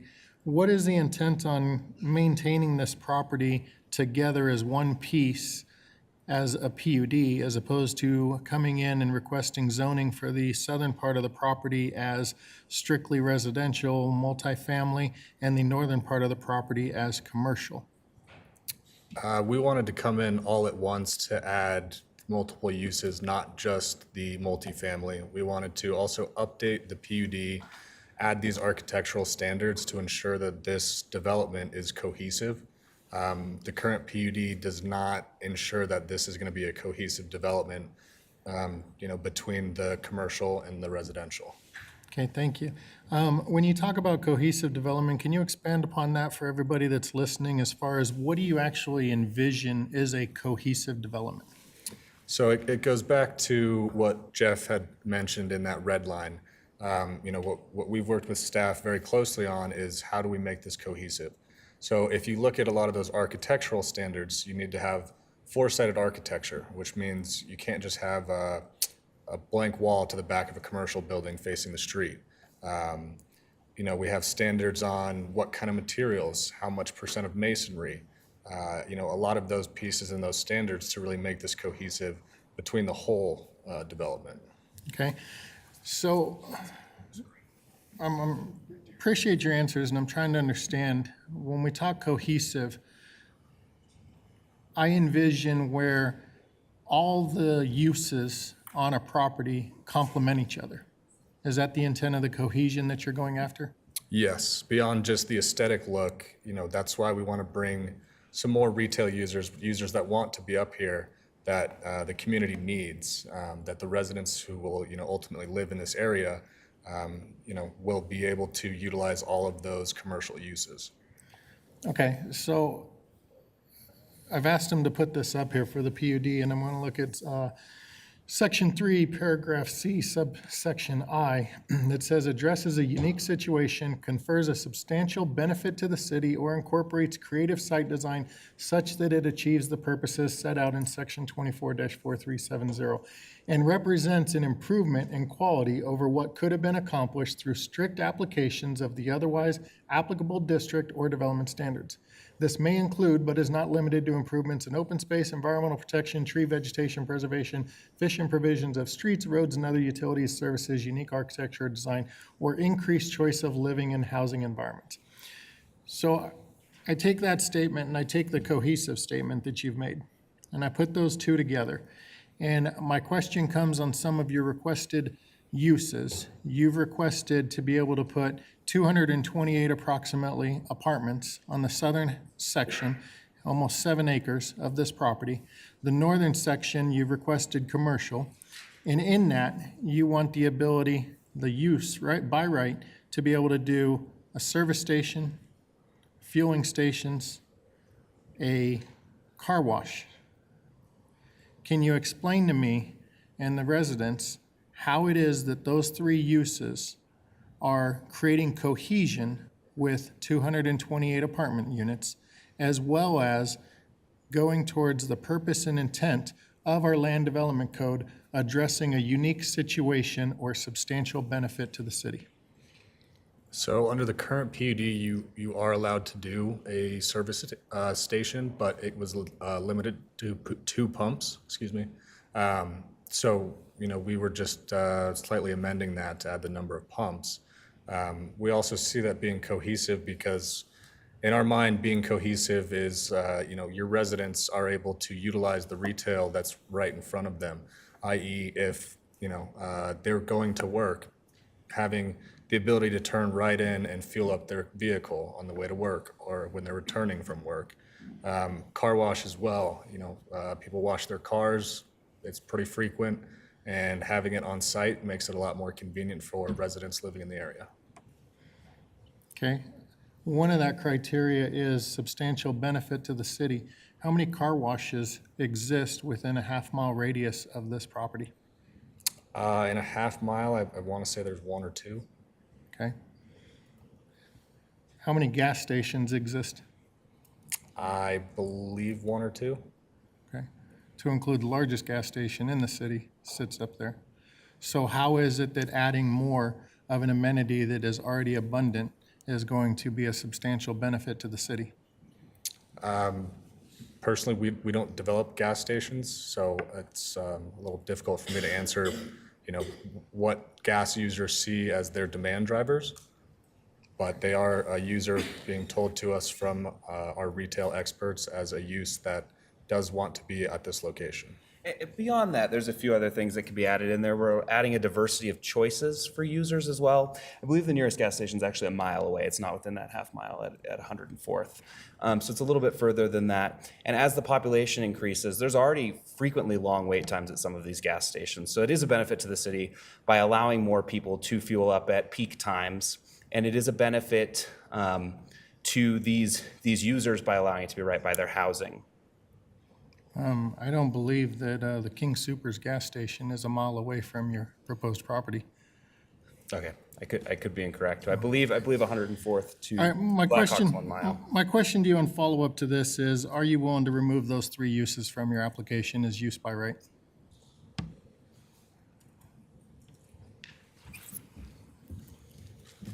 Just for clarity purposes, could you just repeat the 3 uses, just for us? Service station, fuel cells, car wash? Assuming that if we removed those 3 uses, the rest remains the same, and if there was ever a user who wanted to come in for that use, they could come in and apply for specific use on that site, some special use permit. Is that the case? Specific variance. A specific variance, but it would be just removal of the use by right. Is that what you're asking? Yes. Yes. Okay. All right, next question I have is going to be regard to the phasing of your project in regards to the difference between the timing of the residential and the commercial piece. Can you explain to me what that phasing looks like? When do you plan on doing one piece versus the other? Are they going to be done at the same time? Ideally, we would do them at the same time. That's our goal. It's all going to depend on when the lots are approved. It's going to depend on city staff timelines, their timeline for processing the apartments versus processing the commercial uses. And we have to sign contracts and sell pieces to these commercial users. So that may come a little sooner, it may come a little later, but in our mind, we want to get them done at the same time because they're complementary to each other. There's actually already pre-application requests in from some commercial users into the city. We haven't even made an application for the multifamily. So commercial may end up faster. Okay. Would you agree to a requirement that the commercial construction be underway before you can complete more than 50% of your residential? How is that defined? Yeah, we'd need a definition there. Is it every single commercial pad? Is it one commercial pad? And what is under construction defined as? People are actually building it. But does that mean that the roads are being put in, or like the physical shell needs to be up, or? We just want a little bit of clarification there. Sure. I would say shell going up. I think that we could agree to a shell going up on the first retail use prior to 50% completion on the apartments. Maybe the first two. I mean, how many buildings do we have out there for commercial? Depends on the lot sizes that the users want. At this time, that's not entirely decided. So maybe no more than 50% of the residential being built until at least 50% of the commercial is built or under construction? I don't know that we would necessarily want to agree to that. We want to get the commercial up as quickly as possible, but it took us 11 years to lease the commercial and sell the commercial space at 104th and Chambers, which is objectively a better location. As we're entering into a recession, we're hoping that the commercial comes at the same time, and we're happy to ensure that some commercial uses are up there, but I'm not sure that we can restrict the need for the residential, which is a need for us and a need for this community, to wait for some future commercial use that it does exist now, but may disappear as we're in this recession. And we're not commercial developers, so we're very hesitant to agree to that. If we say sell a lot to a user, that's out of our control to set their timeline. Now, if we had those auto uses still, we could probably do that a lot quicker. But without those, you're limiting us to neighborhood uses with smaller tenants that are going to be they're going to take longer. They just do. Okay. Would you be willing to accept 25% of your commercial has to be built before you exceed 50% of residential? And are you going off of number of lots or square footage? Yeah, if we could do that off of acreage, I think that would be. If we go by square footage of the commercial instead of number of lots, because the number of lots is not defined You yet. tell me what you're going to agree to, and that's the motion I'm going to make. All right. 25% of the designated land area for, of the frontage. Yeah, why don't you go ahead? You just want to do 25. Yeah, we'll do 25% of the frontage of the commercial along 104th. Does that work? All the lots front 104th, so. Has to be under construction before the multifamily hits 50% constructed. I think I can live with that. We'll see whether or not the rest of the council does when I make my motion. Appreciate your answers. Councilmember Madera, you have some questions for the applicant? Yeah, I think you guys answered most of them, and I apologize if I get some of these questions wrong. I'm colorblind, so the red and black on the uses here kind of blur together. For the drive-through restaurants, it looks like the prior PUD was conditional use permit. Why was that changed? We speak frequently to economic development, and we know that food users is a big desire of the community. Changing that to what we have changed it to gives us the ability to attract more of them. So typically those are a little bit more high traffic type uses, right? Would you guys be agreeable to changing that back to a conditional use? I think that we're going down a road where we're losing 90% of our uses well, not 90%, we're losing all our auto uses, we're losing we're losing a food use. We know the city needs restaurants. It gets tricky when we get cut back to a point where there are. I wouldn't say you're losing this, having a conditional use, right? It took us 3 years to get to this hearing, so I'm afraid of what it would take if we needed that.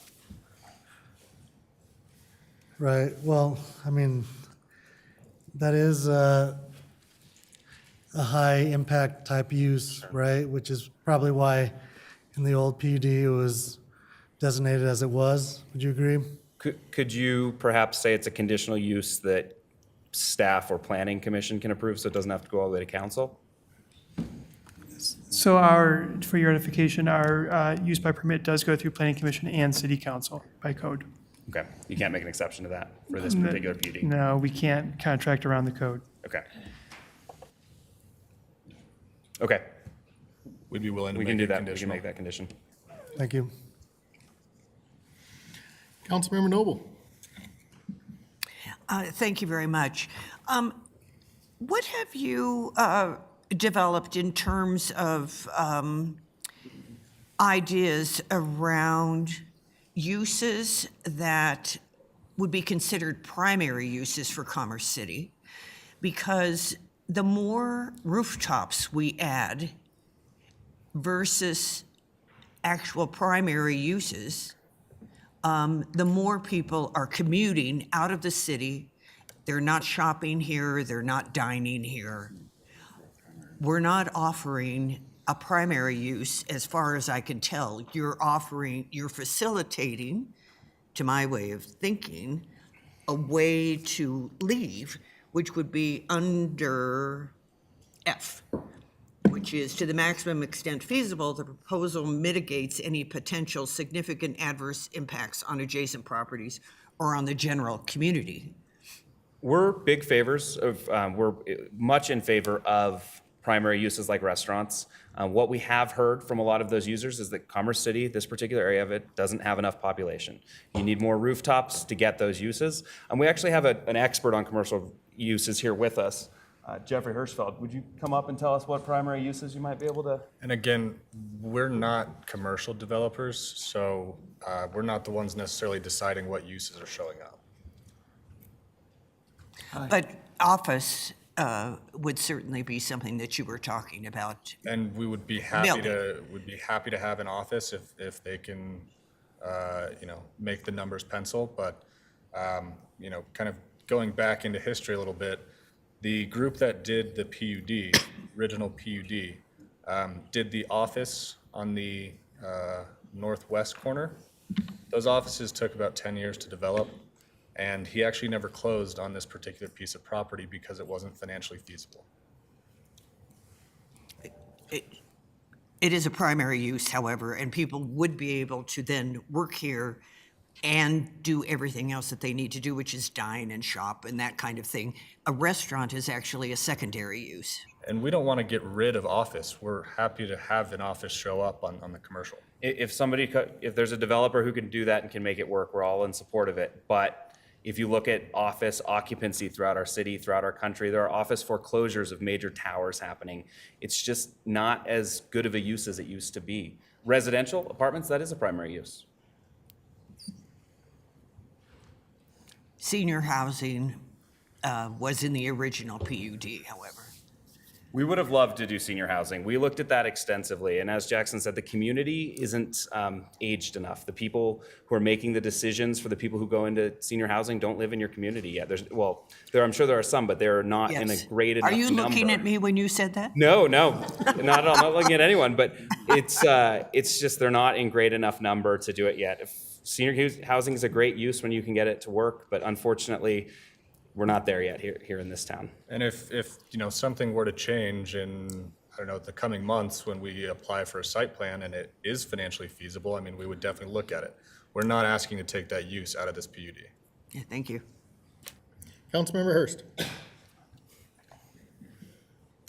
Yeah, I think before we agree to any conditional stuff, I think we need to have a bigger discussion. Like from a restaurant perspective, drive-through was the only thing that saved several restaurants during the pandemic. And I'm telling you what, if I was a restaurant owner, I would want that out because it's unpredictable what I'm going to be forced to do in the future if anything like that happens again. Now, do I want a parade of, more chicken and hamburgers? No, I don't. But I think when we back ourselves into a corner, like you're suggesting, several of your uses go away, we're potentially hurting the opportunity. And I do see maybe, some of these more higher density uses needing to come back for a discussion, because I think that's the kind of will of the community, right? Is like, maybe we don't need another, I don't want to pick on one, so I won't say it, but we don't need another fast food. But maybe it's everybody's favorite fast food restaurant. And now they absolutely want it, and that site is twice as big as a normal fast food site. You're really backing ourselves into this. So as long as we're going to a conditional use, I would be okay with that. But I understand a conditional use process can take 18 to 24 months when it's waiting in line. Maybe not in a standard schedule, But if you're in line behind 171 active land use cases, then I think that's a significant challenge to sign a contract to move forward for this type of construction to happen, because if it's waiting on that conditional use, then we're deals off the table likely. So I hear what my fellow council members are saying, and I do agree in a lot of senses that this is a prime location. It is a centerpiece to our main transportation corridor in the Northern Range. And it really can define, begin to help us further define our community up north. And so I think there's a lot of passion about really every spot left on 104th on the frontage, as there should be. Not just from the 9 of us sitting up here, but from the rest of our town, our city, and really our region. I think, 104th has become as much of a regional road as any other road around us. And the importance of what's there matters to a far-reaching amount of people, but at the same time, I think it's going to matter a lot to business owners as well, and prospective business owners. And so, limiting those opportunities, I think, is a challenge for me. So I just want to find the most pragmatic path forward that both makes this project deliverable, but also is looking at, Section I, where it's really looking at having that positive impact that we all see. My question would revolve around at what's that limitation for you guys? And I know without, having 5 or 6 retail developers standing in front of you with, begging to do this, it'd be a hard question to answer. But, at what point do you think this project stays deliverable? Well, with the uses that were in it today, before changing any conditions, it is deliverable, and it's deliverable quickly. It's interesting when you talk about I really appreciate all those sentiments. The less of these restrictions that are being discussed or put on it, the more viable the development is. The users that are coming to us are users that in many ways conform to these categories that we're talking about removing. And it's an interesting question between need and want. It sounds like the community wants restaurants, the community wants these other uses. And the individual likely feels as though they need them, but the viable businesses, the ones that will work, are the ones that are coming to us, are the ones that these retailers who are absolute experts in where these are needed are coming to us and saying, this is the spot that it's needed. And we are talking about killing a lot of those uses. And those retail uses, they're not only looking at what Commerce City is today. They're looking at what is the full build out of Commerce City? What is it going to need at that full build out? They're looking 20, 30, 40, 50 years out. They're looking very long term. No, I appreciate that context, because I 104th will always be a major thoroughfare in northern Commerce City.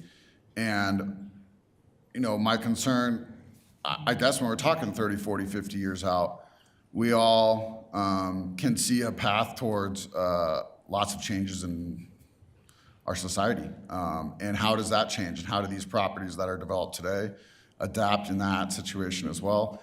And so, backing ourselves into a corner is what scares me because of those potential uses. I'm not sitting up here saying that any ideas that are being thrown around or questions that are being asked are bad. I just think about unintended consequences often, and can point to hundreds in our city of decisions that are made that have unintended consequences. And so that's all I'm ever trying to limit in these situations is, do I want to see a gas station pop up on one of our most prominent corners left on the 104th? No.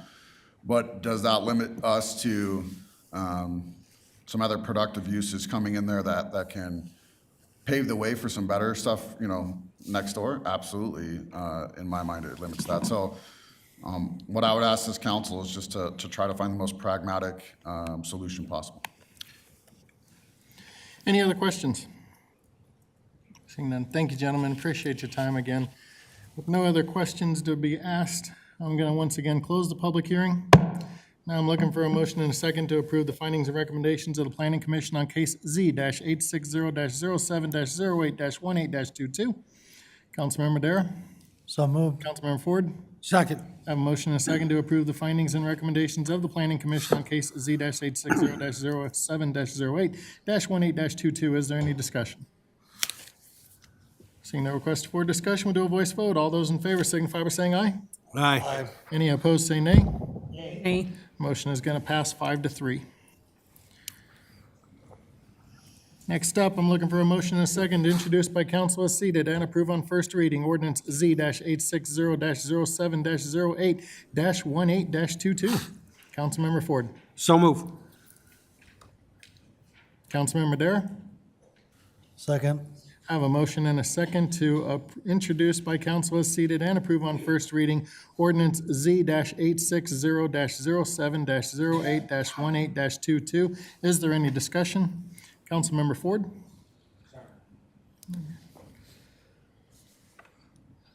Seeing no request for discussion, I'd like to first offer an amendment to this ordinance. That amendment would be that residential development on this property be capped at 50% until in which time that 25% of the frontage on 104th Road, which is designated commercial, is either under construction or built.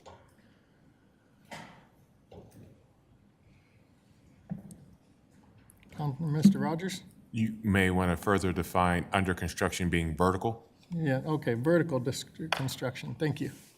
Councilmember Noble? I'll second that. I have a motion and a second to amend ordinance Z-860-07-08-18-22 to require that cap be placed on the residential development at 50% until a time in which 25% of the commercial property located on the frontage of 104th Avenue is either built or under vertical construction. Is there any discussion? Councilmember Hurst. Yeah, I'm in support of the amendment, but I would like there to be an off-ramp. I mean, if this is a changing economy, and if they show reliable effort to bring in commercial users, and that is failing, but we're still in the housing crisis that we're in today, there needs to be an off-ramp. They need to be able to come back and ask City Council to make a change to this condition of approval. Mr. Rogers, if this were to pass, would the applicant have the ability to come back in and request another PUD amendment that would remove that requirement? Yes, they can come in at any time. Thank you. Is there any other discussion on the amendment? Just to clarify that, though, that it would be a rezoning process. Okay. All right. Any other discussion? Seeing none, I have a motion and a second to amend ordinance Z. All those in favor signify by saying aye. Aye. Any opposed, say nay. Motion is going to carry unanimously 8-0. Next up, I'd like to make another amendment to the ordinance. So I motion to amend ordinance Z-860-07-08-18-22 to change service stations, fuel cells, and car washes from use by right as part of this PUD amendment to a conditional use permit. Councilmember Noble? I'll second that. I have a motion and a second to amend the ordinance Z-860-07-08-18-22 to change the uses of service station, fuel cells, and car wash from use by right to conditional use permit. Is there any discussion? Seeing no request for discussion, we'll do a voice vote. All those in favor signify by saying aye. Aye. Any opposed, say nay. Motion's going to carry 7-1. Lastly, Councilmember Madera, would you like to make an amendment? Yes, I'd like to move to amend the restaurant drive-through use from use by right to a conditional use. I have a motion to amend ordinance Z-860-07-08-18-22 to change the restaurant with drive-through from a use by right to a conditional use permit. Is there a second? Councilmember Noble? I'll second that. I have a motion and a second amending ordinance Z-860-07-08-18-22. Is there any discussion? Seeing no request for discussion, we'll do a voice vote. All those in favor signify by saying aye. Aye. Any opposed, say nay. Nay. Motion is going to pass 6-2. All right. Are there any other amendments or discussion anybody wishes to make regarding the motion and second to introduce by council as seated and approve on first reading ordinance Z-860-07-08-18-22? I'm sorry, what was that, Mayor? I asked if there was any other discussion or amendments anybody wishes to make regarding that. Seeing none, will the city clerk please read the title and take a roll call vote? Yes, sir. Ordinance Z-860-07-08-18-22, an ordinance amending the zoning ordinance of the City of Commerce City by amending the Commons at 104th PUD zone document to allow additional land uses and associated bulk standards for the property generally located at the southeast corner of Potomac Street and East 104th Avenue as amended. Your vote is open.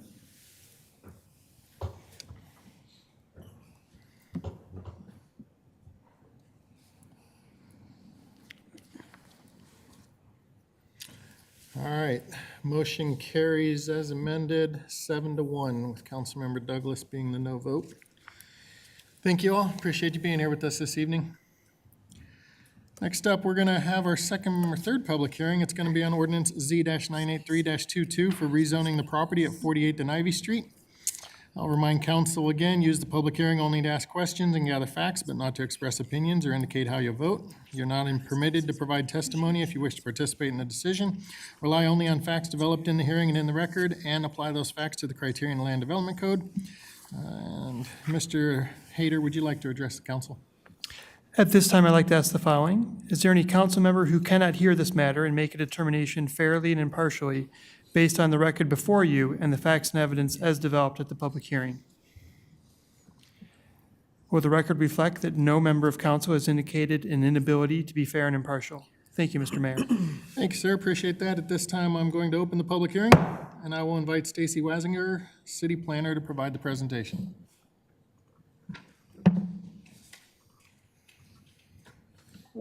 Good evening, Mayor and Council. Dylan, can you allow screen sharing, please? Got it. Thank you. Thank you.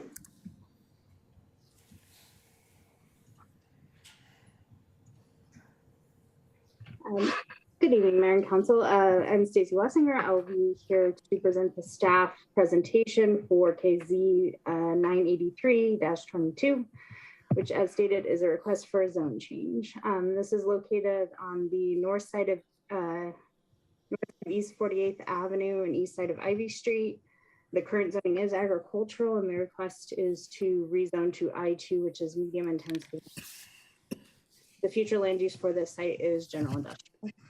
So here is a aerial map showing the overall context of this site. The yellow triangle is approximately 8.79 acres to be rezoned with this request. It is part of a larger development that includes the approximately 56 acres west of Ivy Street. That property is already zoned I3 with conditions, so it has zoning sufficient to accommodate the overall development, and it's just this triangle piece that requires to be rezoned for that overall development. So the agricultural zoning came with incorporation into the city. The proposed use is industrial distribution. There are associated development plan and plots under administrative review. On this site to be rezoned, there would be one warehousing building that's a little over 60,000 square feet. Access does come from Ivy Street, and this was part of the Sand Creek urban renewal area. The developer for the site does have an industrial focus on warehousing and distribution. The overall site, including that area west of Ivy Street, would include over 800,000 square feet total. Here are a couple of the site photos showing you the views from Ivy Street and from East 48th Avenue as they stand today. Here's the overall concept plan with outlined in red is the triangle piece that's the subject of this rezoning request tonight. Going into the environmental background of the site, this is part of the overall Sand Creek Superfund site, which is a former landfill in the area. It was part of the national priority list in the 1980s of the Superfund due to the high levels of contamination. Over that time, the responsible parties have implemented remediation, including landfill gas extraction and a clean soil cap. Those remediation efforts, the site was removed from the national priority list in 1996. At that time, there was a use restrictive covenant put into place. The current developer has worked with the EPA and CDPHE to develop an approved work plan that meets the requirements for those agencies and also remediation efforts. And part of that are replacing the current restrictive covenants with notice of environmental use restrictions. So with those elements, the work plan and the environmental use restriction notices, Tri-County Health, CDPHE, and the EPA have all been satisfied with the remediation efforts on site and the environmental status of the site to be developed for this use. So there are no agency review comments remaining or objections to this rezone. This request does meet all zone change approval criteria found in the LDC. And at its September 6th, 2022 regular meeting, the Planning Commission voted 5-0 to forward a recommendation of approval for this rezone request. With that, staff will conclude our presentation. Available to answer any questions. The applicant is also present to speak on the item and answer any questions the council has. Thank you, ma'am. Appreciate your presentations. Anybody on council have any questions for staff? Councilmember Douglas. Yes, thank you. I'm really curious. This is zoned agricultural. How did it get to be a landfill? So it was developed, the landfill is primarily on the site that's zoned I3, but it was not developed with any particular approvals on that agricultural site.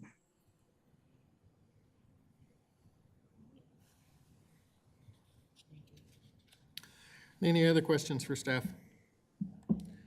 Seeing none, I'd like to invite the applicant forward to give your presentation.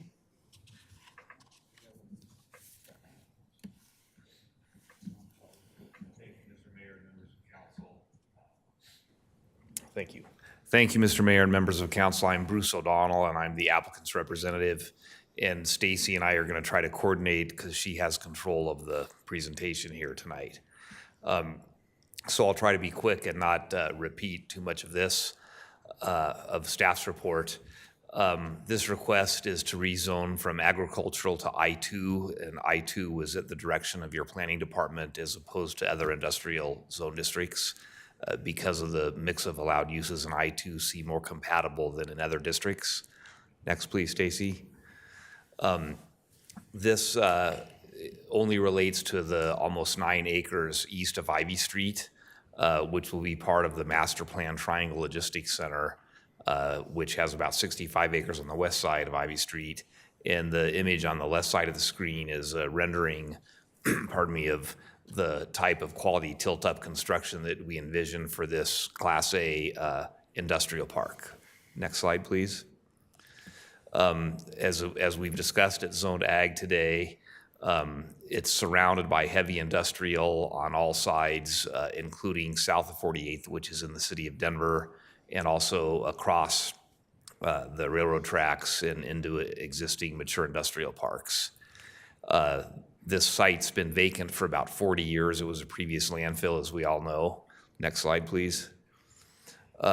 These are some images of how it looks typical today. It's screaming for private investment and capital to come in and help clean up the site and attract private investment. The Commerce City Urban Renewal Authority has made a determination of blight, and approved an urban renewal plan for the property. And it's also located within the Triangle Logistics Center Commercial Metropolitan District. And so in addition to this rezoning, there's numerous efforts at work to get this site teed up for investment and development.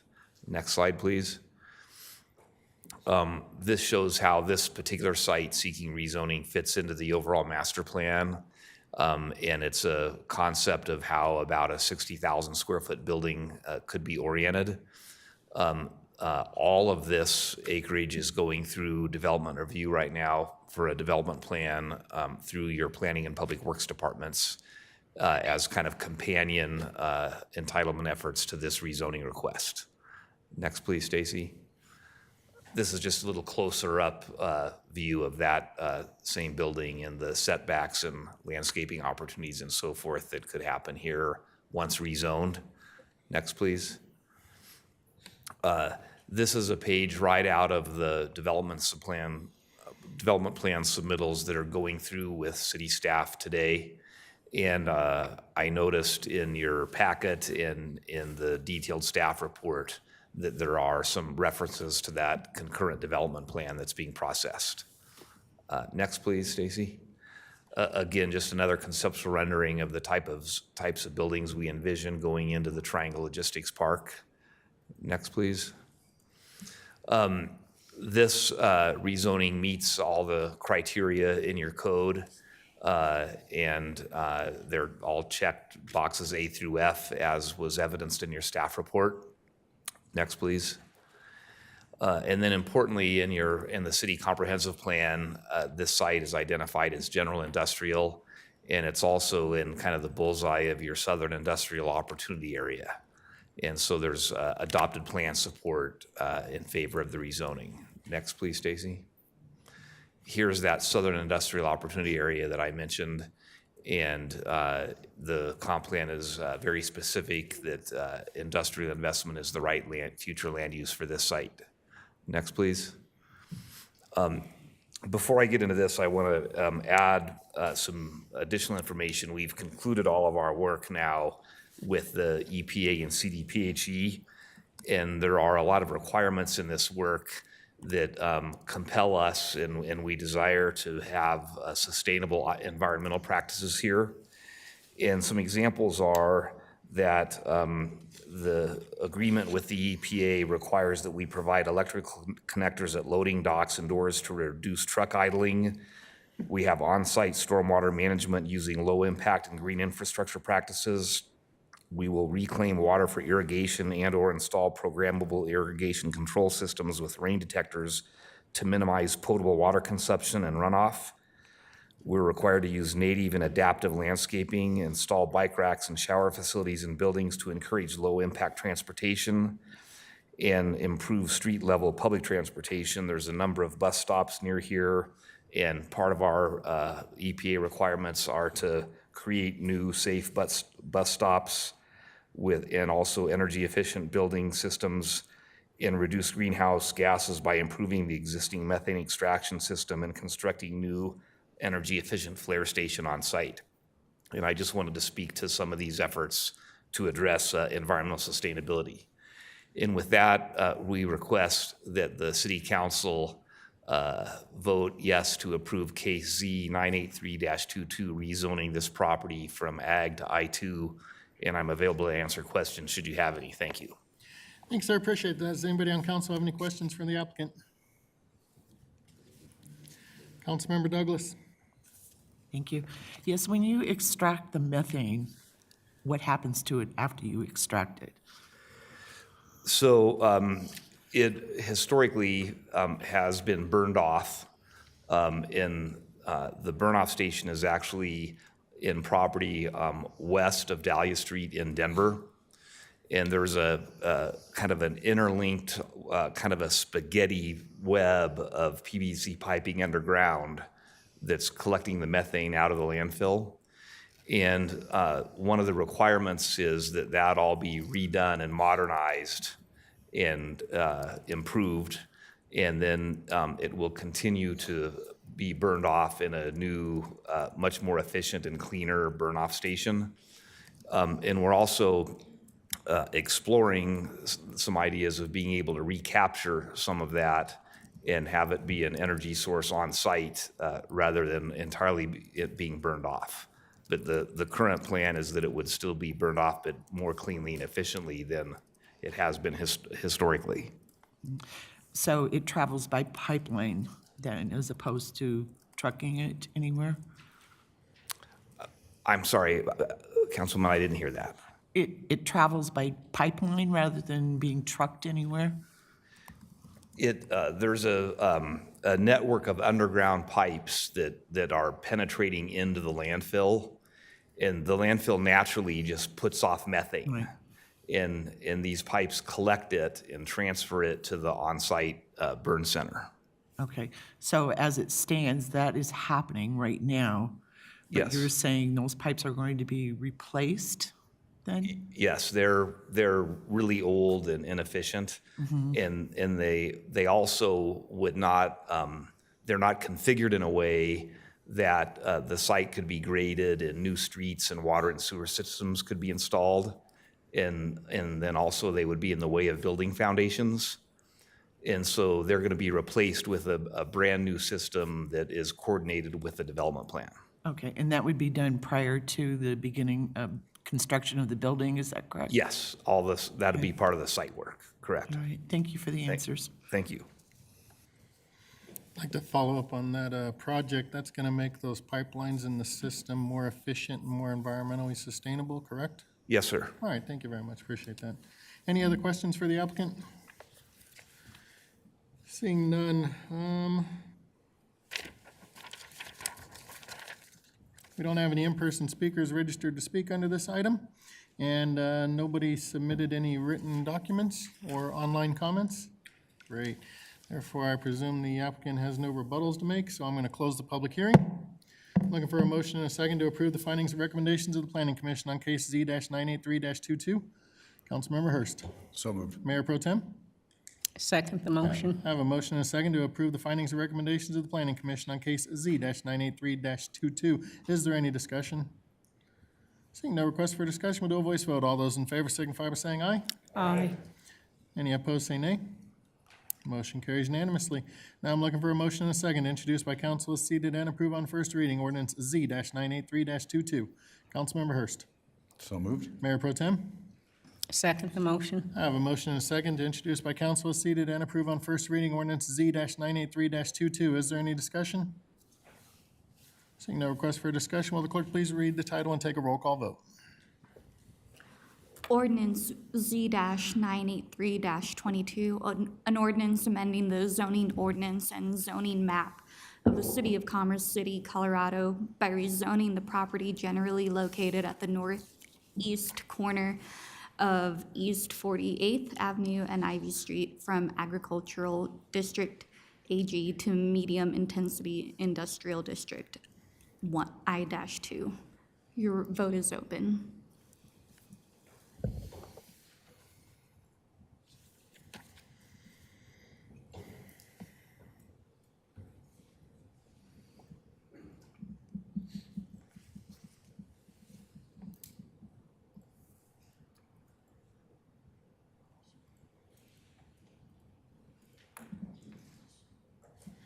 All right, motion carries unanimously 8-0. Going to move on to ordinances on first reading. We have ordinance 2423, amending lodging establishment room minimums. Any council members have any questions for staff regarding this ordinance? Councilmember Noble. What is the impact of removing a minimum for a lodging room? Say, does it encourage Airbnbs or single-room occupancy lodging? It seems to me there should be some minimum. This is meant for hotels. If an Airbnb is proposed, it technically has to be within a single-family attached or detached or apartment complex. And this would have no effect on allowing Airbnbs. Removing the minimum is meant to promote economic development by removing a restrictive standard. In addition, we're seeing a change in franchising requirements, and there's consistently products that are presented to, I guess, throughout the country that don't have 150 rooms, and it's deterring future development of hotels along E470. Okay, yes, I understand that, and I'm fully in favor of making a change. To have no minimum is what I oppose. Yes. What would be a logical minimum to be considered a hotel?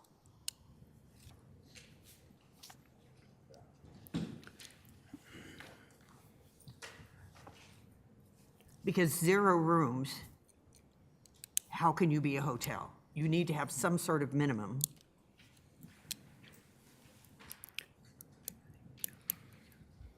So if I may, ma'am, and I'm going to redirect the question because I think we're not hitting the mark on it. I think where Mr. Chavez is trying to state is that the definition of hotel, which is already defined within the Land Development Code, does not change. We have already ascertained that a Airbnb is a short-term rental, which we do not currently at this state have any definitions or limitations on that use. What's before you tonight is simply saying a hotel, as defined and has to meet that definition, can be within 150 feet of E470, whether it is a 50-room boutique hotel or a 150-room extended stay. So it's merely taking that distance or separation distance buffer away from E470. It does not change the underlying use. I think what's being driven at right now is 150 is too high, but going to 0 may not be the right answer. I can think of an establishment that may be located not too far from us that probably only has maybe 12 or so units that is considered a motel by name, and that's probably not the ideal type of development that would support the economic development that is going. So 150 is too much, 0 is probably not ideal. What's the right number to go with today's market trends whenever it comes to hotels? I personally stay in a lot of Fairfields, I stay in a lot of Residence Inn, I stay in a lot of those. Those are typically in the 96 to 110 maybe range or something like that. But to go to 0, I am concerned, and I'm sure that the council member that asked the question is concerned, we end up with something like the establishment that has become an eyesore for many people who pass through this city on a daily basis. Then I would say you could probably get down to 50, which falls still in the categorization of a boutique hotel. Okay. Are you good with that answer, Councilmember? Yes, Okay, thank you. then it would be 50 as opposed to no minimum. I would amend this. When we get to that point, we can ask if you'd like to make that amendment. Thank you, sir. Does anybody else on council have any questions for staff regarding ordinance 2423? Seeing none, I'm looking for a motion and a second to introduce ordinance 2423 by council as seated and approve on first reading. Councilmember Hurst. So moved. Councilmember Dara. Second. I have a motion and a second to introduce ordinance 2423 by council as seated and approve on first reading. Is there any discussion? Councilmember Noble.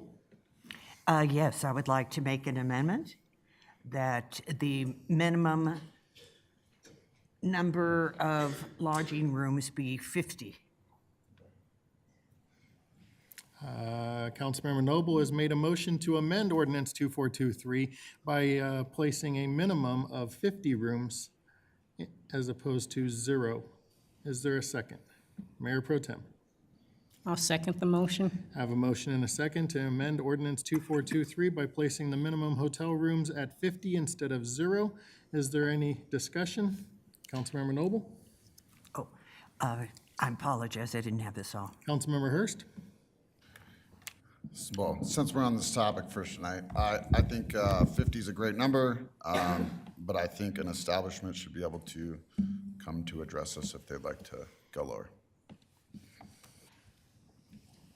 Mr. Hayter. Just for my clarification of the record here, the draft ordinance in your packet, there's a 4-page, I'm sorry, with the ordinance, there is Exhibit A that shows how it was brought to you as amended, and there is an Exhibit B. That Exhibit B shows the strike-through from what currently exists in the Land Development Code. I'm just looking for clarity on exactly what this amendment says, because that strike-through removed the size requirement, which was also associated with a location. So I'm trying to understand if what the amendment does is replacing that size requirement to basically say lodging requirements located, or lodging requirements must contain a minimum of 50 guest lodging rooms. Thus, in other words, what you're changing is you're going to keep a size requirement but remove the location and reduce the size down to 50. Is that what I'm hearing, or am I misunderstanding the motion? That would be correct, but where, are you looking at the ordinance, Mr. Vader? Yeah, so I'm in the packet, I am looking at the fourth page there, which should show the strike through of section 1 and then the renumbering. I don't have a document with a strike through. I have an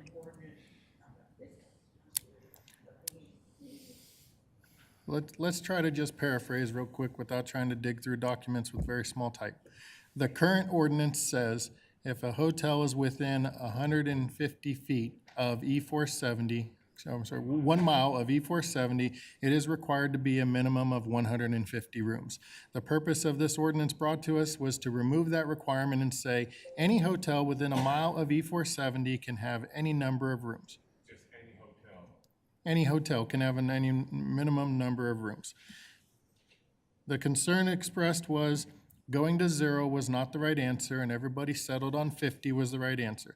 So the amendment is either saying a hotel within a mile of E470 has to have a minimum of 50 rooms, or any hotel in the city has to have a minimum of 50 rooms. Which are you asking for, Councilmember Noble?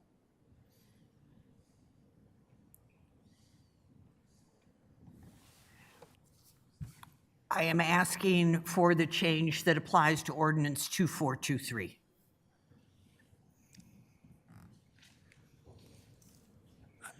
I'm still looking for clarity on exactly what the motion is here in the second. I mean, just because I want to make sure that we know exactly what we're going to bring to you on second reading if this is approved.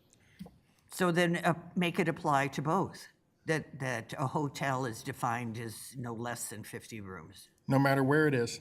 Correct. Okay, so her motion is that the ordinance is changed so that it says a hotel in Commerce City must be a minimum of 50 rooms.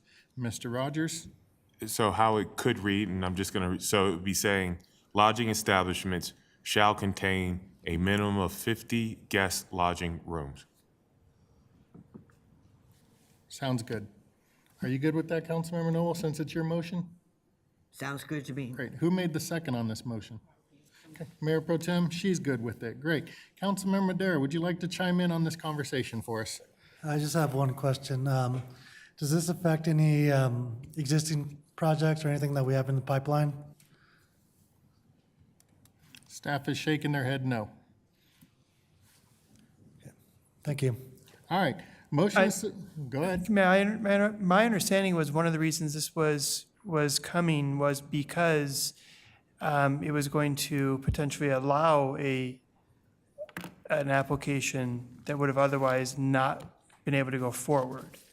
So if your question was, does it impact any existing applications? My understanding was that was the motivation. Does the amendment affect any? I think Director Tolbert could probably address that. When you say affect, are you saying prohibit or Correct. allow? Yeah, is it gonna, stop any projects or future projects that we may have already been working on? The answer to that is no.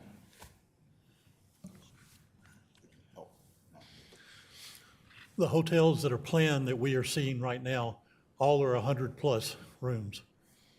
Thank you. All right, motion and second to amend ordinance 2423 by making a hotel in the city of Commerce City have a minimum of 50 rooms. All those in favor signify by saying aye, just on the amendment. Aye. Any opposed, say nay. Motion carries unanimously 8-0. Now we're going to vote on the actual ordinance as amended. We'll have a motion and a second to introduce by council as seated ordinance 2423 and approve on first reading. Will the clerk please read the title and take a roll call vote? Ordinance 2423, an ordinance amending section 21-5248 of the Land Development Code relating to the supplemental regulations for lodging establishments by removing a lodging room minimum as amended. Your vote is open.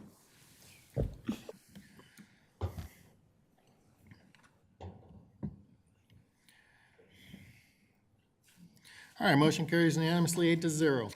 Next up, we're going to talk about administrative council business per council policy. Except for emergency or unforeseen items, council members are encouraged to submit administrative business items by the Tuesday before the meeting with another council member's endorsement.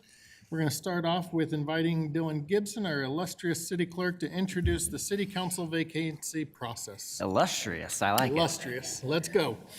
Mayor Pro Tem, and honorable members of the City Council, I'm going to be brief. The 9 applicants for the council vacancy for at-large were attached in your packet. They were also sent to you individually via email last week by the deadline. You have 9 of those. Now council needs to determine how, next week, assuming you all schedule a special meeting for interviews and appointment to meet the 30-day deadline as established in the charter, how you would like to conduct that choice. Council Policy 21 says that appointments shall generally be made on the basis of written submissions, which you've received and are in your packet. But council can determine to conduct personal interviews of qualified applicants, and will conduct those interviews in a public meeting using a uniform set of questions approved by the City Council. No additional questions can be asked without the consent of City Council, and time limits may be established.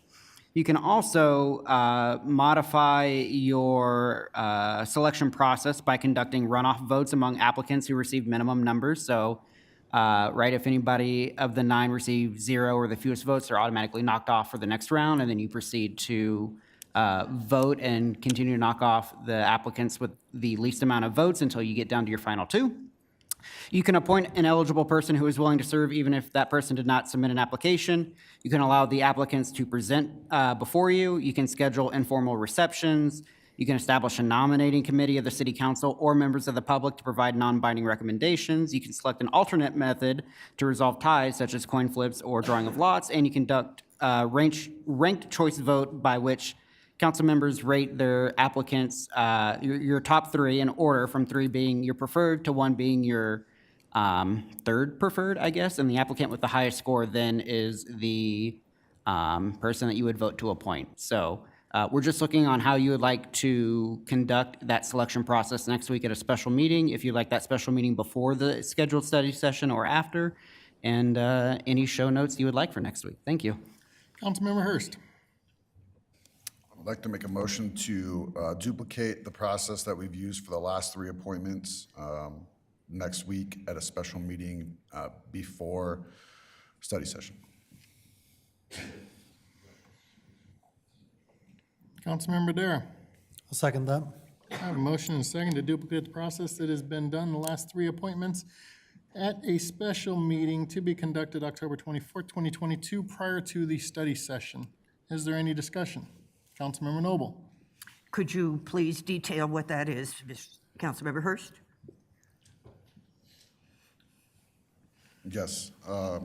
Each candidate comes up and presents their case. I can't remember if it was 3 minutes or 5 minutes. Dylan will probably be able to tell us it's 5 minutes. And we move through that process and then we vote. Similar to what Dylan outlined right here in person on screen. If you get 0 votes, you don't move on to the next round, and you continue to vote until you have your final 2, and then everybody votes on the final 2, and we're select the one that has the most votes out of the final 2. My recollection is that we do receptions with the community where the candidates meet the community. We did that most certainly with Robin Smith when Robin became a council member. We did that. Yeah, we did that for the last 3, and I don't intend to eliminate that portion. So if that's not accounted for in my motion, please please consider that, because I think that's the precedent we've set. I think it's a good process to follow. If my memory is correct, Councilmember Hurst, I believe what we did was 5-minute presentations for each candidate, then a reception in between, and then a vote afterwards. How long would you like the reception? I think 30 minutes is what we scheduled last time. Another 30 minutes? Perfect.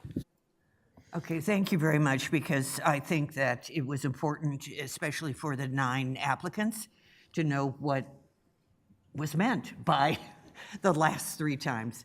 Thank you very much. All right, I have a motion and a second to go through the process that has been discussed at length. Is there any discussion? Seeing no request for discussion, we'll do a voice vote. All those in favor signify by saying aye. Any opposed, say nay. Motion carries unanimously. See everybody next week.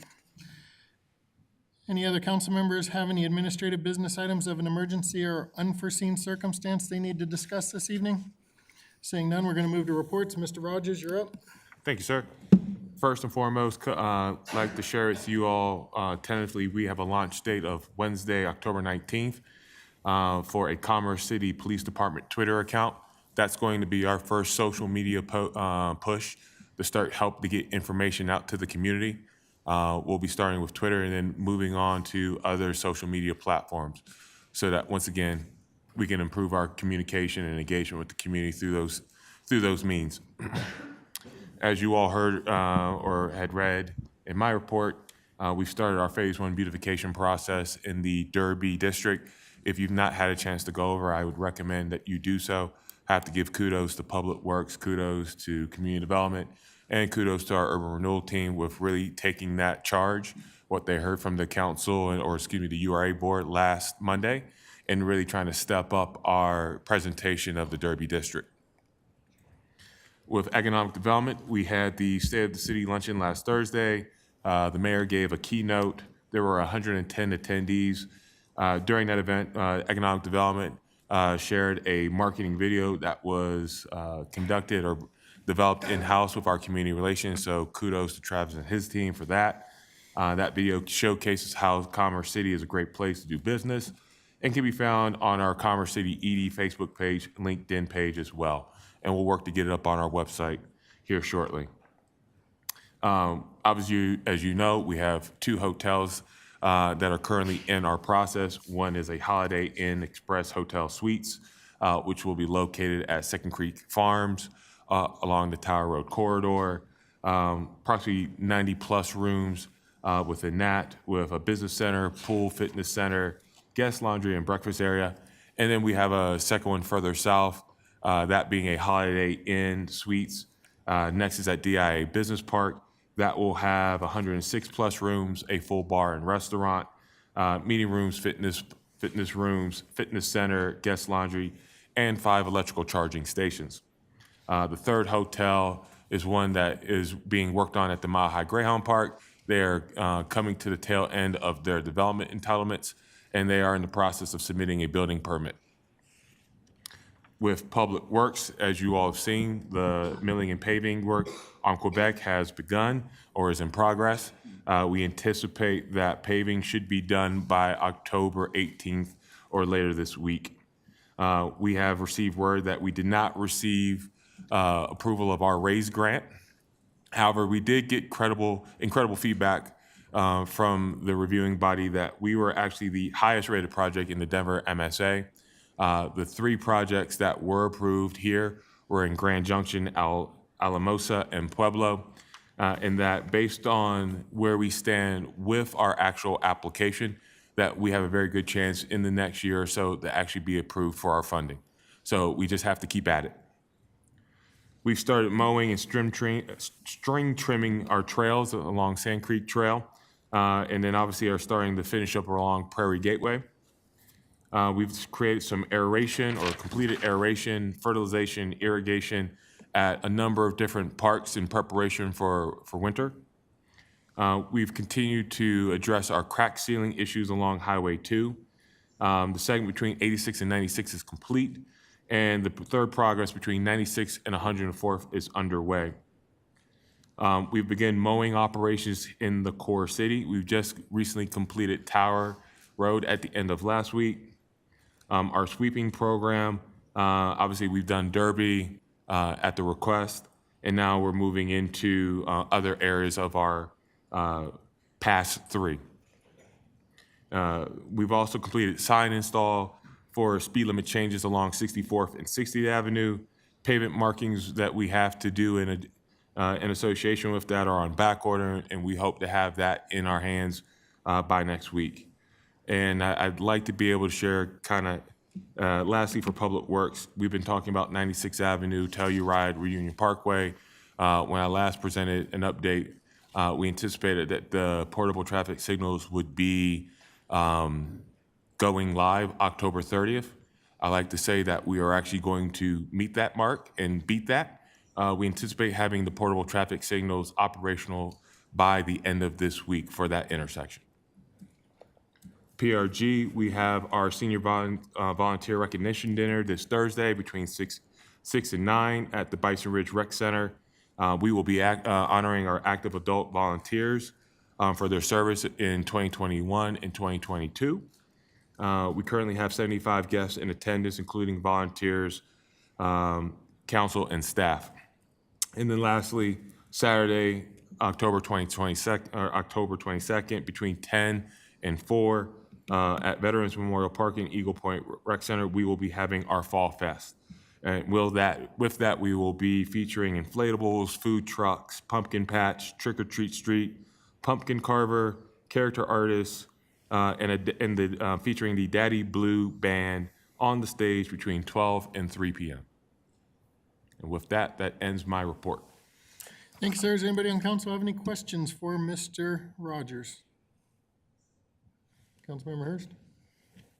Yeah, just a quick comment. I'd like to say thank you for the action taken. I really feel like what you just read off is impressive. And it's not just thank you to you, it's to the whole team. You know, the Derby pictures, I think, are a great start. I think that's phase one, and I think that's something that I know can take quite a bit more to plan than it seems. So I appreciate that effort and like that focus. There are several things on that list that I think a lot of us wanted prioritized that have been prioritized. Love to see the flexibility in public works and working with our contractor to extend the paving project out here. And I was the happiest I've ever been to drive on that type of milled roadway in my truck than I've ever been. So really just a positive comment to show that we see the work that's being done. I appreciate that because I think that's really all that we're ever asking is just a more finite focus from us included. And when we do that, I think it really shows that we can, you know, the team can put the efforts together and really make a quick impact. So I appreciate that. Thank you. Mr. Hayter? Nothing to report this evening. Thank you. Any council members wish to make a report? Mayor Pro Tem? Thank you, Mayor. Just wanted to mention, last Thursday, I did attend the State of the City, and that was a very informative session. And then also Thursday evening, I attended the Senior Commission meeting, and it was nice seeing everyone at that event also. And I would like to thank Public Works also for their work that they did on the Derby improvement. It does look great, and I just hope it continues to be maintained. That's all I have. Thank you. Councilmember Noble? Yes, thank you again for all of the great work that staff has been doing around the community. It's really noticeable and people are talking about it, that's for sure. I did want to make one comment about a situation that's occurring by Kearney Plaza, simply so the people who live there as well as the senior commissioners who were there for a recent visit know that there are efforts underway. There is an encampment on private property across the fence and very near to the buildings at Kearney Plaza. There was a fire this morning at 5 a.m., somewhere around 5 to 6 a.m. I'm sure that those who are living there were freezing and needed a little something to warm themselves up. But that's exactly what people have been worrying about.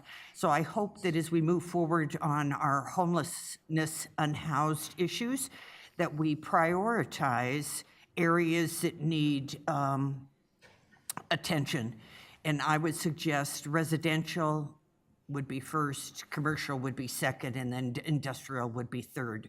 But anything that puts our residents in an unsafe position is something that I think demands our immediate attention when it comes to the situation. And I know that staff is working very diligently to get our homelessness unhoused program up and running with the monies that we receive from the federal government from ARPA. So thank you all very much, but it is an area that definitely needs attention and that we are keeping an eye on, and we do regret that there was a fire today which had concerned the residents in the first place. Thank you very much. Councilmember Douglas? Thank you. Tuesday night, I went to the Adams 14 Board of Education meeting. That was an exciting meeting, so I was glad that I was able to attend. Thursday, I went to the State of the City luncheon, and that was great. The food was from Bison Grill, and the servers were from Bison Grill as well, and it was a fantastic lunch, and I want to recognize Mayor Huesman for the great delivery of the speech as the keynote speaker that day. And I haven't been to Derby yet, but I'm excited to get there to see all the improvements. So, sounds great. Thank you. Councilmember Hurst. Yeah, real quick. I apologize for not being able to make the State of the City. My request would be that we don't have it in the middle of a week in midday. Maybe we can do this in the evening.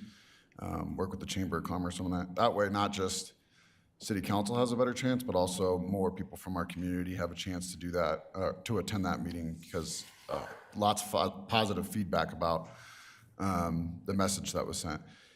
Secondly, I hate to steal thunder, but I do want to give an update on CFFF. We had our monthly meeting and want to announce that Oakwood has announced that they're coming back to CFFF with all of their developments and requiring those working with them to be part of it as well. I know that's something that's been discussed here at length, and I'm high leveling that detail. So if we could potentially ask for more information on what that means, when that kicks in, when that starts. My understanding still is somewhat limited, but my understanding is that they are not backing out of the fund that they created for the Stead High School, but instead doing both. And so I would love to hear the details on that, but I think that is a positive progress from the CFFF standpoint. All right, as heard, I went to the State of the City on Thursday. Would like to thank everybody on staff, Mr. Huntington, Director Claymore, all your staff for putting together the speech and taking all the feedback that I had on that. Everybody that was involved in putting that event together, the servers, the cooks, everybody that just did a fantastic job. I think it was very well received and appreciate all the effort that went into that. Thank you to all the council members that were there as well, showing support. Appreciate all of you being there, and to all the business community and residents who were also in attendance. Greatly appreciate you guys taking an active role. I do hope that there will be a video eventually that people can watch the remarks and also be updated that we're not able to be there present. After the State of the City had a meeting with the Mayor Pro Tem and the Acting City Manager with Cali Company to discuss Third Creek East. That's all I have for a report. I'm going to recess this meeting for the time being, and I'm going to call the Urban Renewal Authority meeting to order and ask the Secretary to call the roll. Chair Huesman. Present. Vice Chair Allen Thomas. Present. Commissioner Madera. Present. Commissioner Davis. Commissioner Noble. Commissioner Hurst. Commissioner Ford. Present. Commissioner Douglas. Present. Commissioner Boucher. Commissioner Tedesco. Chair Huesman, you have a quorum. Thank you. At this time, looking for a motion and a second to excuse the members not present. Mayor or Vice Chair? Make a motion to approve the members not present. Commissioner Hurst? Second. I have a motion and a second to excuse the members not present. Is there any discussion? Seeing no request for discussion, we'll do a voice vote. All those in favor signify by saying aye. Aye. Any opposed, say nay. Motion carries unanimously. Now I'm looking for a motion and a second to approve the minutes. Vice Chair? Make a motion to approve the minutes. Commissioner Madera? So, I have a motion and a second to approve the minutes. Is there any discussion? Seeing no request for discussion, we'll do a voice vote. All those in favor signify by saying aye. Aye. Any opposed, say nay. Motion carries unanimously. Going to move on to our public hearing, resolution URA 2022-14, the 2023 URA budget. We'll open the public hearing. Any commissioners have any questions for staff? Seeing no questions, nobody is registered to speak online, nobody is registered to speak in person. I am going to ask for a motion second to continue the public hearing to November 7, 2022. Commissioner Madera. so moved. Vice Chair. Second the motion. I have a motion and a second to continue the public hearing on resolution URA 2022-14 to November 7, 2022. Is there any discussion? Seeing no request for discussion, we'll do a voice vote. All those in favor signify by saying aye. Aye. Any opposed, say nay. Motion carries unanimously. We're going to adjourn to the ECAGID meeting. I will call the meeting to order. Ask Secretary to call the roll. Chair Huseman. Present. Vice Chair Allen Thomas. Present. Board Member Madera. Present. Board Member Davis. Board Member Noble. Board Member Hurst. Board Member Ford. Present. Board Member Douglas. Present. Chair Huseman, you have a quorum. Thank you. I'm looking for a motion and a second to approve the minutes. Vice Chair Allen Thomas. Make a motion to approve the minutes. Commissioner Madera. Second. Have a motion and a second to approve the minutes. Is there any discussion? Seeing no request for discussion, we'll do a voice vote. All those in favor signify by saying aye. Any opposed, say nay. Motion carries unanimously, and we're now going to have a public hearing on Resolution ECAGID 22-01-2023 for the 2023 ECAGID budget. Tonight, open the public hearing. Any board members have any questions for staff? Seeing no questions, I'm looking for a motion and a second to continue the public hearing to November 7, 2022, given the fact that nobody is registered to speak and nobody has submitted any comments. Commissioner Madera. So moved. Commissioner Ford. Have a motion and a second to continue the public hearing November 7, 2022. Is there any discussion? Seeing no request for discussion, we'll do a voice vote. All those in favor signify by saying aye. Any opposed, say nay. Motion carries unanimously. I'm going to adjourn to the ERAGID meeting. Ask Secretary to call the roll. Chair Huseman. Present. Vice Chair Allen Thomas. Present. Board Member Madera. Present. Board Member Davis. Board Member Noble. Board Member Hurst. Board Member Ford. Present. And Board Member Douglas. Here. Chair, Mayor, you have a quorum. Thank you. We're all present and accounted for. So now I'm looking for a motion and a second to approve the minutes. Vice Chair Allen Thomas. Motion to approve the minutes. Commissioner Madera. Second. I have a motion and a second to approve the minutes. Is there any discussion? Seeing no request for discussion, we'll do a voice vote. All those in favor signify by saying aye. Any opposed, say nay. Motion carries unanimously. Now we're going to have a public hearing for Resolution ERAGID 2022-01 for the 2023 ERAGID budget. I will open the public hearing. Does anybody on the board have any questions for staff? Seeing none, we have nobody that registered to speak. Nobody is here to speak, and nobody submitted comments, so therefore I'm looking for a motion and a second to continue the public hearing to November 7, 2022. Board Member Madera.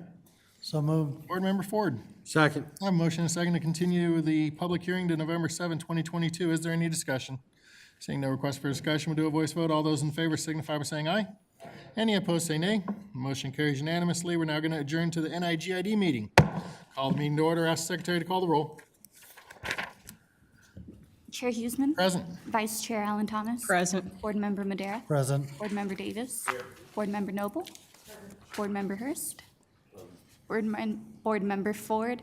Present. Board Member Douglas. Here. Chair, you have a quorum. Thank you. Now I'm looking for a motion and a second to approve the minutes. Board Member Madera. So moved.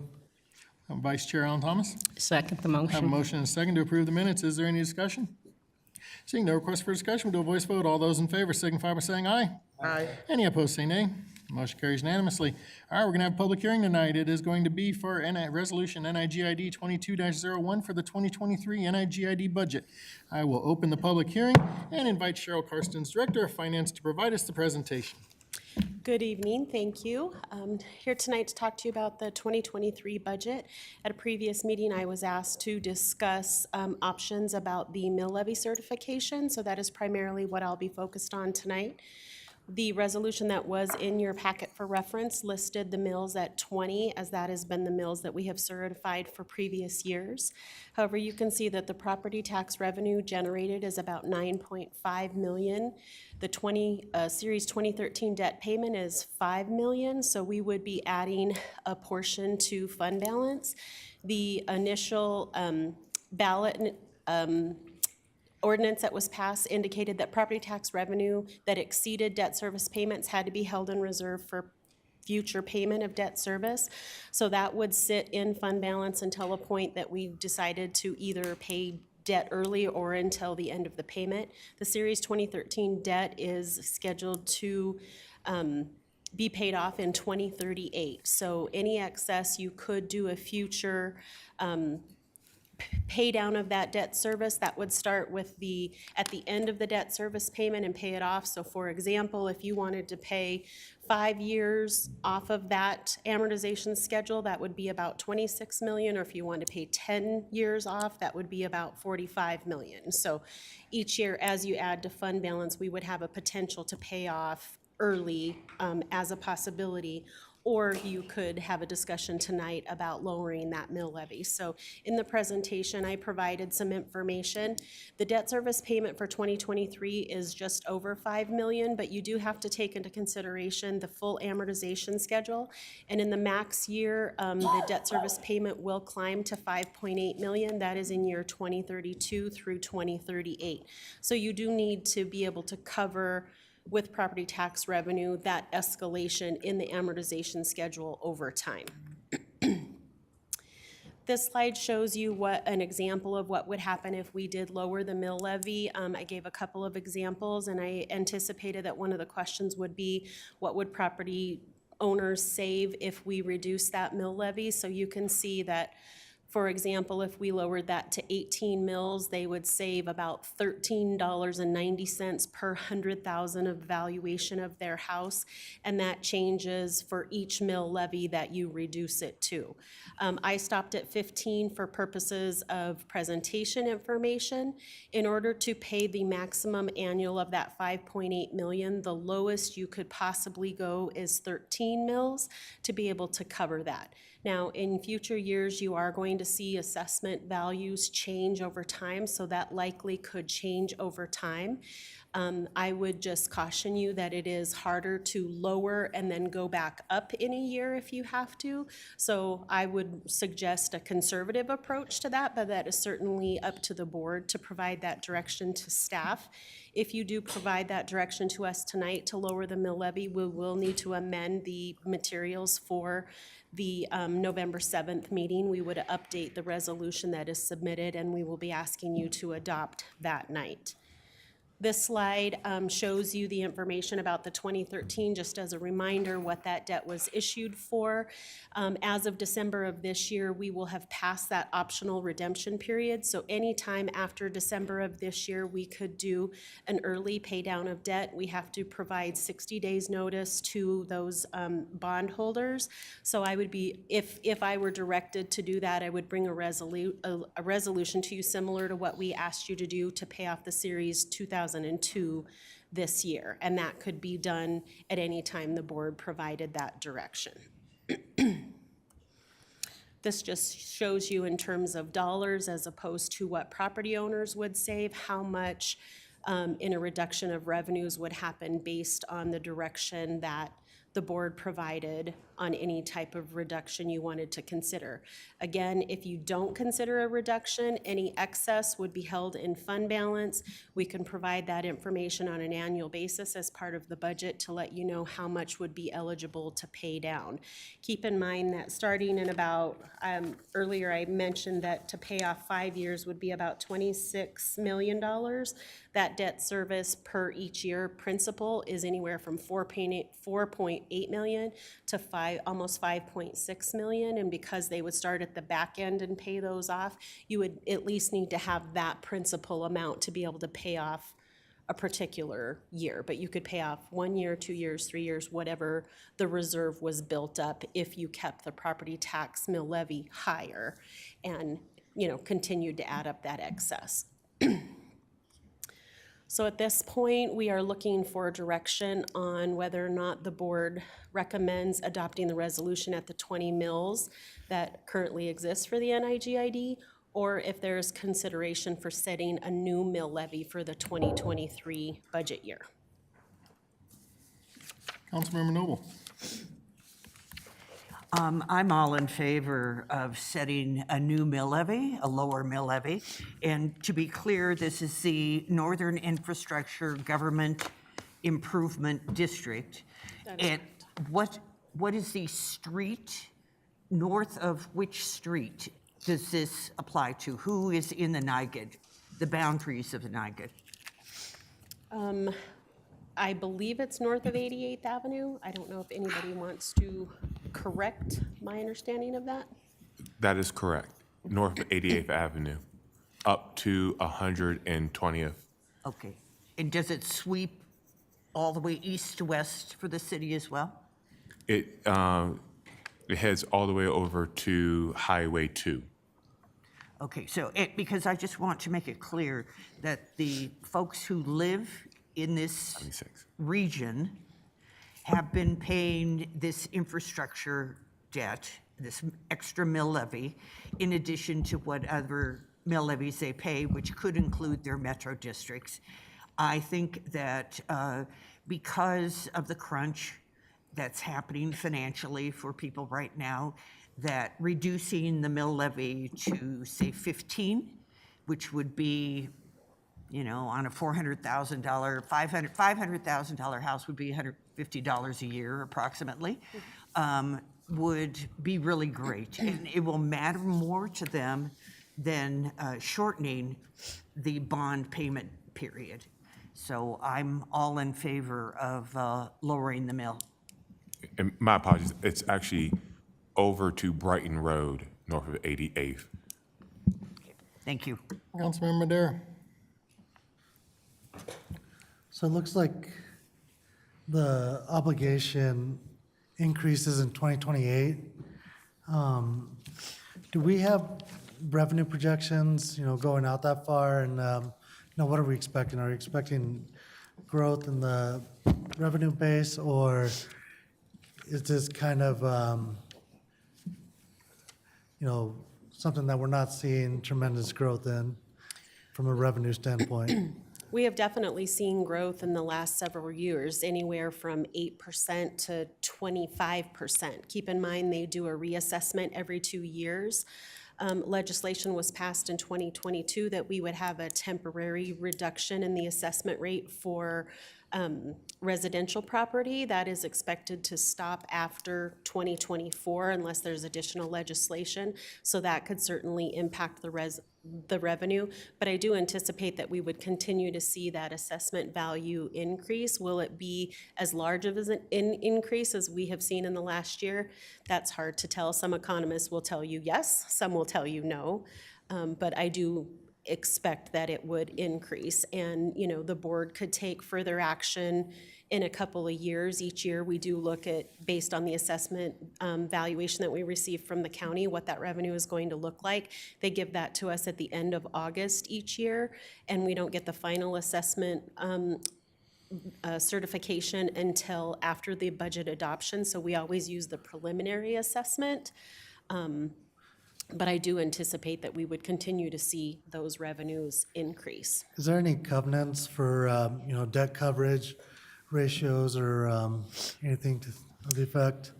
Well, I can tell you the requirement for our debt service coverage ratios, we have always far exceeded the required amount, and the same applies for this. Historically, when the NIGID started in 1998, we did have years that the assessed value and the revenue that we received was less than the debt service payment, and that has kind of changed over time. So there are some years we were up, some years we were down, ultimately being up over the course of those years. But we did see that that happened primarily prior to 2007. Since that time, we have seen revenues exceed the debt service requirement. And then, you know, obviously in the current climate with the rising interest rates, we kind of starting to see home prices drop a little bit. How would something like that affect revenues for this fund? Well, the assessment rates certainly will change over time, and that's why they do that reassessment every 2 years. So we have seen that impact happen, where for 2 years you might have seen the property values, you know, increase, so our revenues went up. Then in reassessment years, you know, when we had, you know, our last economic downturn, you know, we wouldn't have seen that same increase over that time. But ultimately, since 2007, we have seen the mill levy set, the revenues exceed the debt service. So I believe that that would level off, but it is certainly possible that we could see some years where the amount that in excess revenue that we have seen does not match what we might have seen 5 years ago. But again, it's a cumulative over time. So any excess or delta that we have to account for that in our fund balance and our available future revenues to be able to pay down debt service soon, if that answers your question. Yeah, have we done like a sensitivity analysis or something to kind of try to gauge how those change in assessment values or? We have not, because for 10+ years, we have seen an excess in revenues over the debt service, so we haven't done a sensitivity analysis. You know, it's something we could certainly look at, but we have for a long time now seen the revenues be able to provide for the debt service and provide us the debt service coverage ratio that is needed. So that's how we recommended the, what was it, the 15? The levy? Yeah, I mean, primarily I wanted to show you some different options because it's ultimately the board's decision. So I wanted you to know what each mill that you reduce, how it impacts. Even if you lower it to 15 mills, for example, we will still have some excess that will get reserved as fund balance that is set for future payment. You know, it's not going to match up exactly right. There will either be some excess or some overage, and we would account for that for future years. Thank you. You're welcome. Commissioner Hurst. Should have put my hand down. The questions were answered. Thank you. Vice Chair. I'm just curious, is it possible to do both, to lower the mill levy to help the residents save money and then reduce the bond as well? Can we do both of those? Yeah, so for example, the resolution that I brought to you at a previous meeting to pay off the Series 2002, that was not scheduled to be paid off until 2031, but because of that excess revenue that we have received over time, we were able, now that we reached that optional redemption date, we were able to pay that off. So that's how we are paying the $5.7 million that is required December 1st to be able to retire the Series 2002 debt. So yes, it's not an either or, both could potentially happen. So if you set it at 15 mills, for example, we would still have some excess. We would reserve that in fund balance. We would continue to watch that grow until we could pay 1, 2, 3 years of principal payment on that debt. If that's the desire of the board, I would prep that resolution with help of our bond counsel and bring that to you for consideration and ultimate direction. All right, because, yeah, thank you. I'd like to, yeah, I preferred paying both. But. All right, I have two reasons why I'm fully in support of us lowering the mill levy on this NIGID. The first stems with commercial businesses that we are trying to attract to this city. By not having as high of a mill levy, maybe it'll be a little bit easier to convince them to come into this city. Right now, in some of these areas, a business will pay about 110 mills just in NIGID fees and Metro District fees alone in their property taxes. That's a huge investment that they have to make that cuts into the bottom line every single year whenever they're paying their taxes, cuts into their profit. So anything that this board can do to lower those costs, we talk all the time about how we're willing to do whatever it takes and we'll offer economic incentives and this or that. The very first thing we can do is tax them less. And so I think it's critically important that we come up with the number that is going to be appropriate to reduce those mills as quickly as possible to say we are here to truly incentivize and attract these businesses that we want, especially in this part of the city. Second reason why I'm fully in favor of lowering this mill levy is because every resident that lives in this district is within the district boundaries of 27J. 27J has a mill levy override on the ballot that is going to be arriving in your mailbox very soon. It's 8 mills. They have not been able to pass a mill levy override in over 20 years in that district. They are the lowest per pupil funded school district in the area.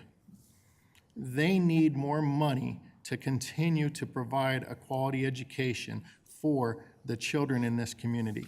And if we as a board can offset those 8 mills, cut it down to maybe 3, maybe 2 mills, We have done our part beyond standing up here and saying, I support 5B, but actually taking action that we can go out and tell the residents of the community that are affected by this mill levy, we are doing our part to offset that cost for you so that you're not going to have to shoulder it all yourself.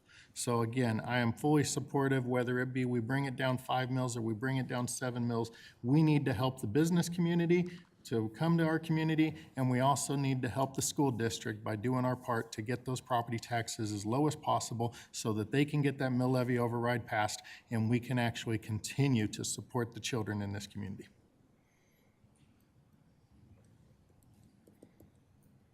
All right, I make a motion to amend Resolution NIGID 22-01 by reducing it from 20 mills down to 14 mills. I'll second it. Vice Chair is going to second that. Is there any discussion? Councilmember Madera.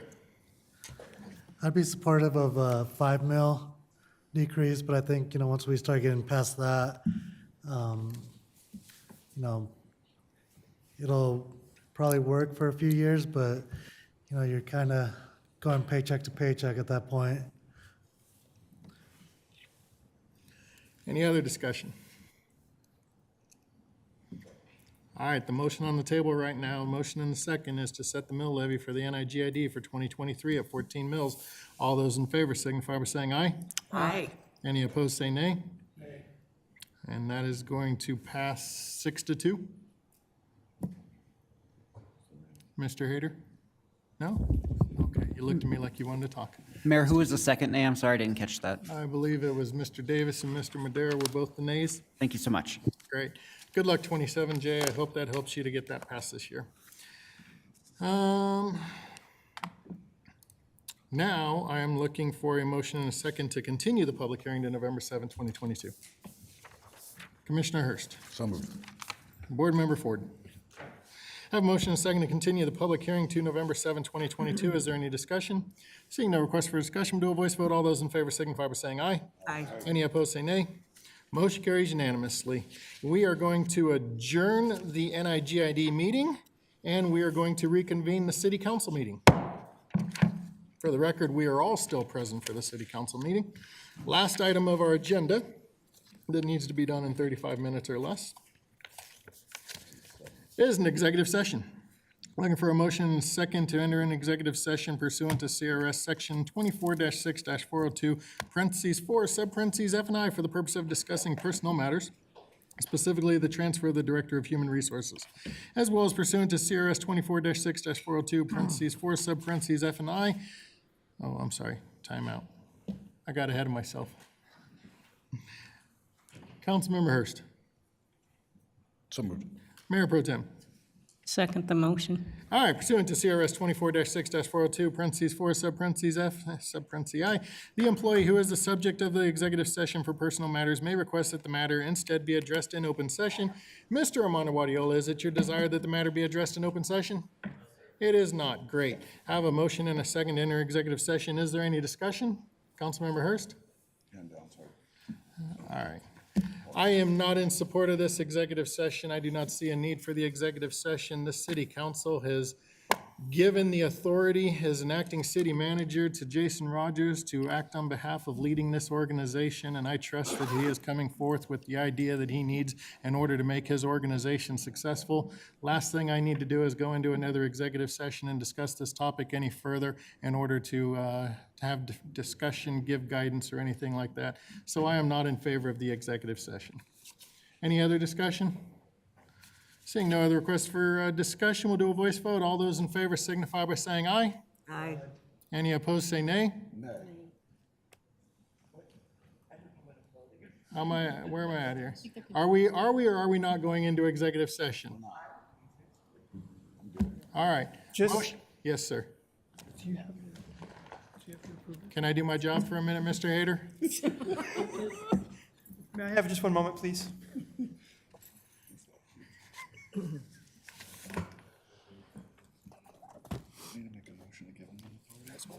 I am consulting my consigliere. One moment.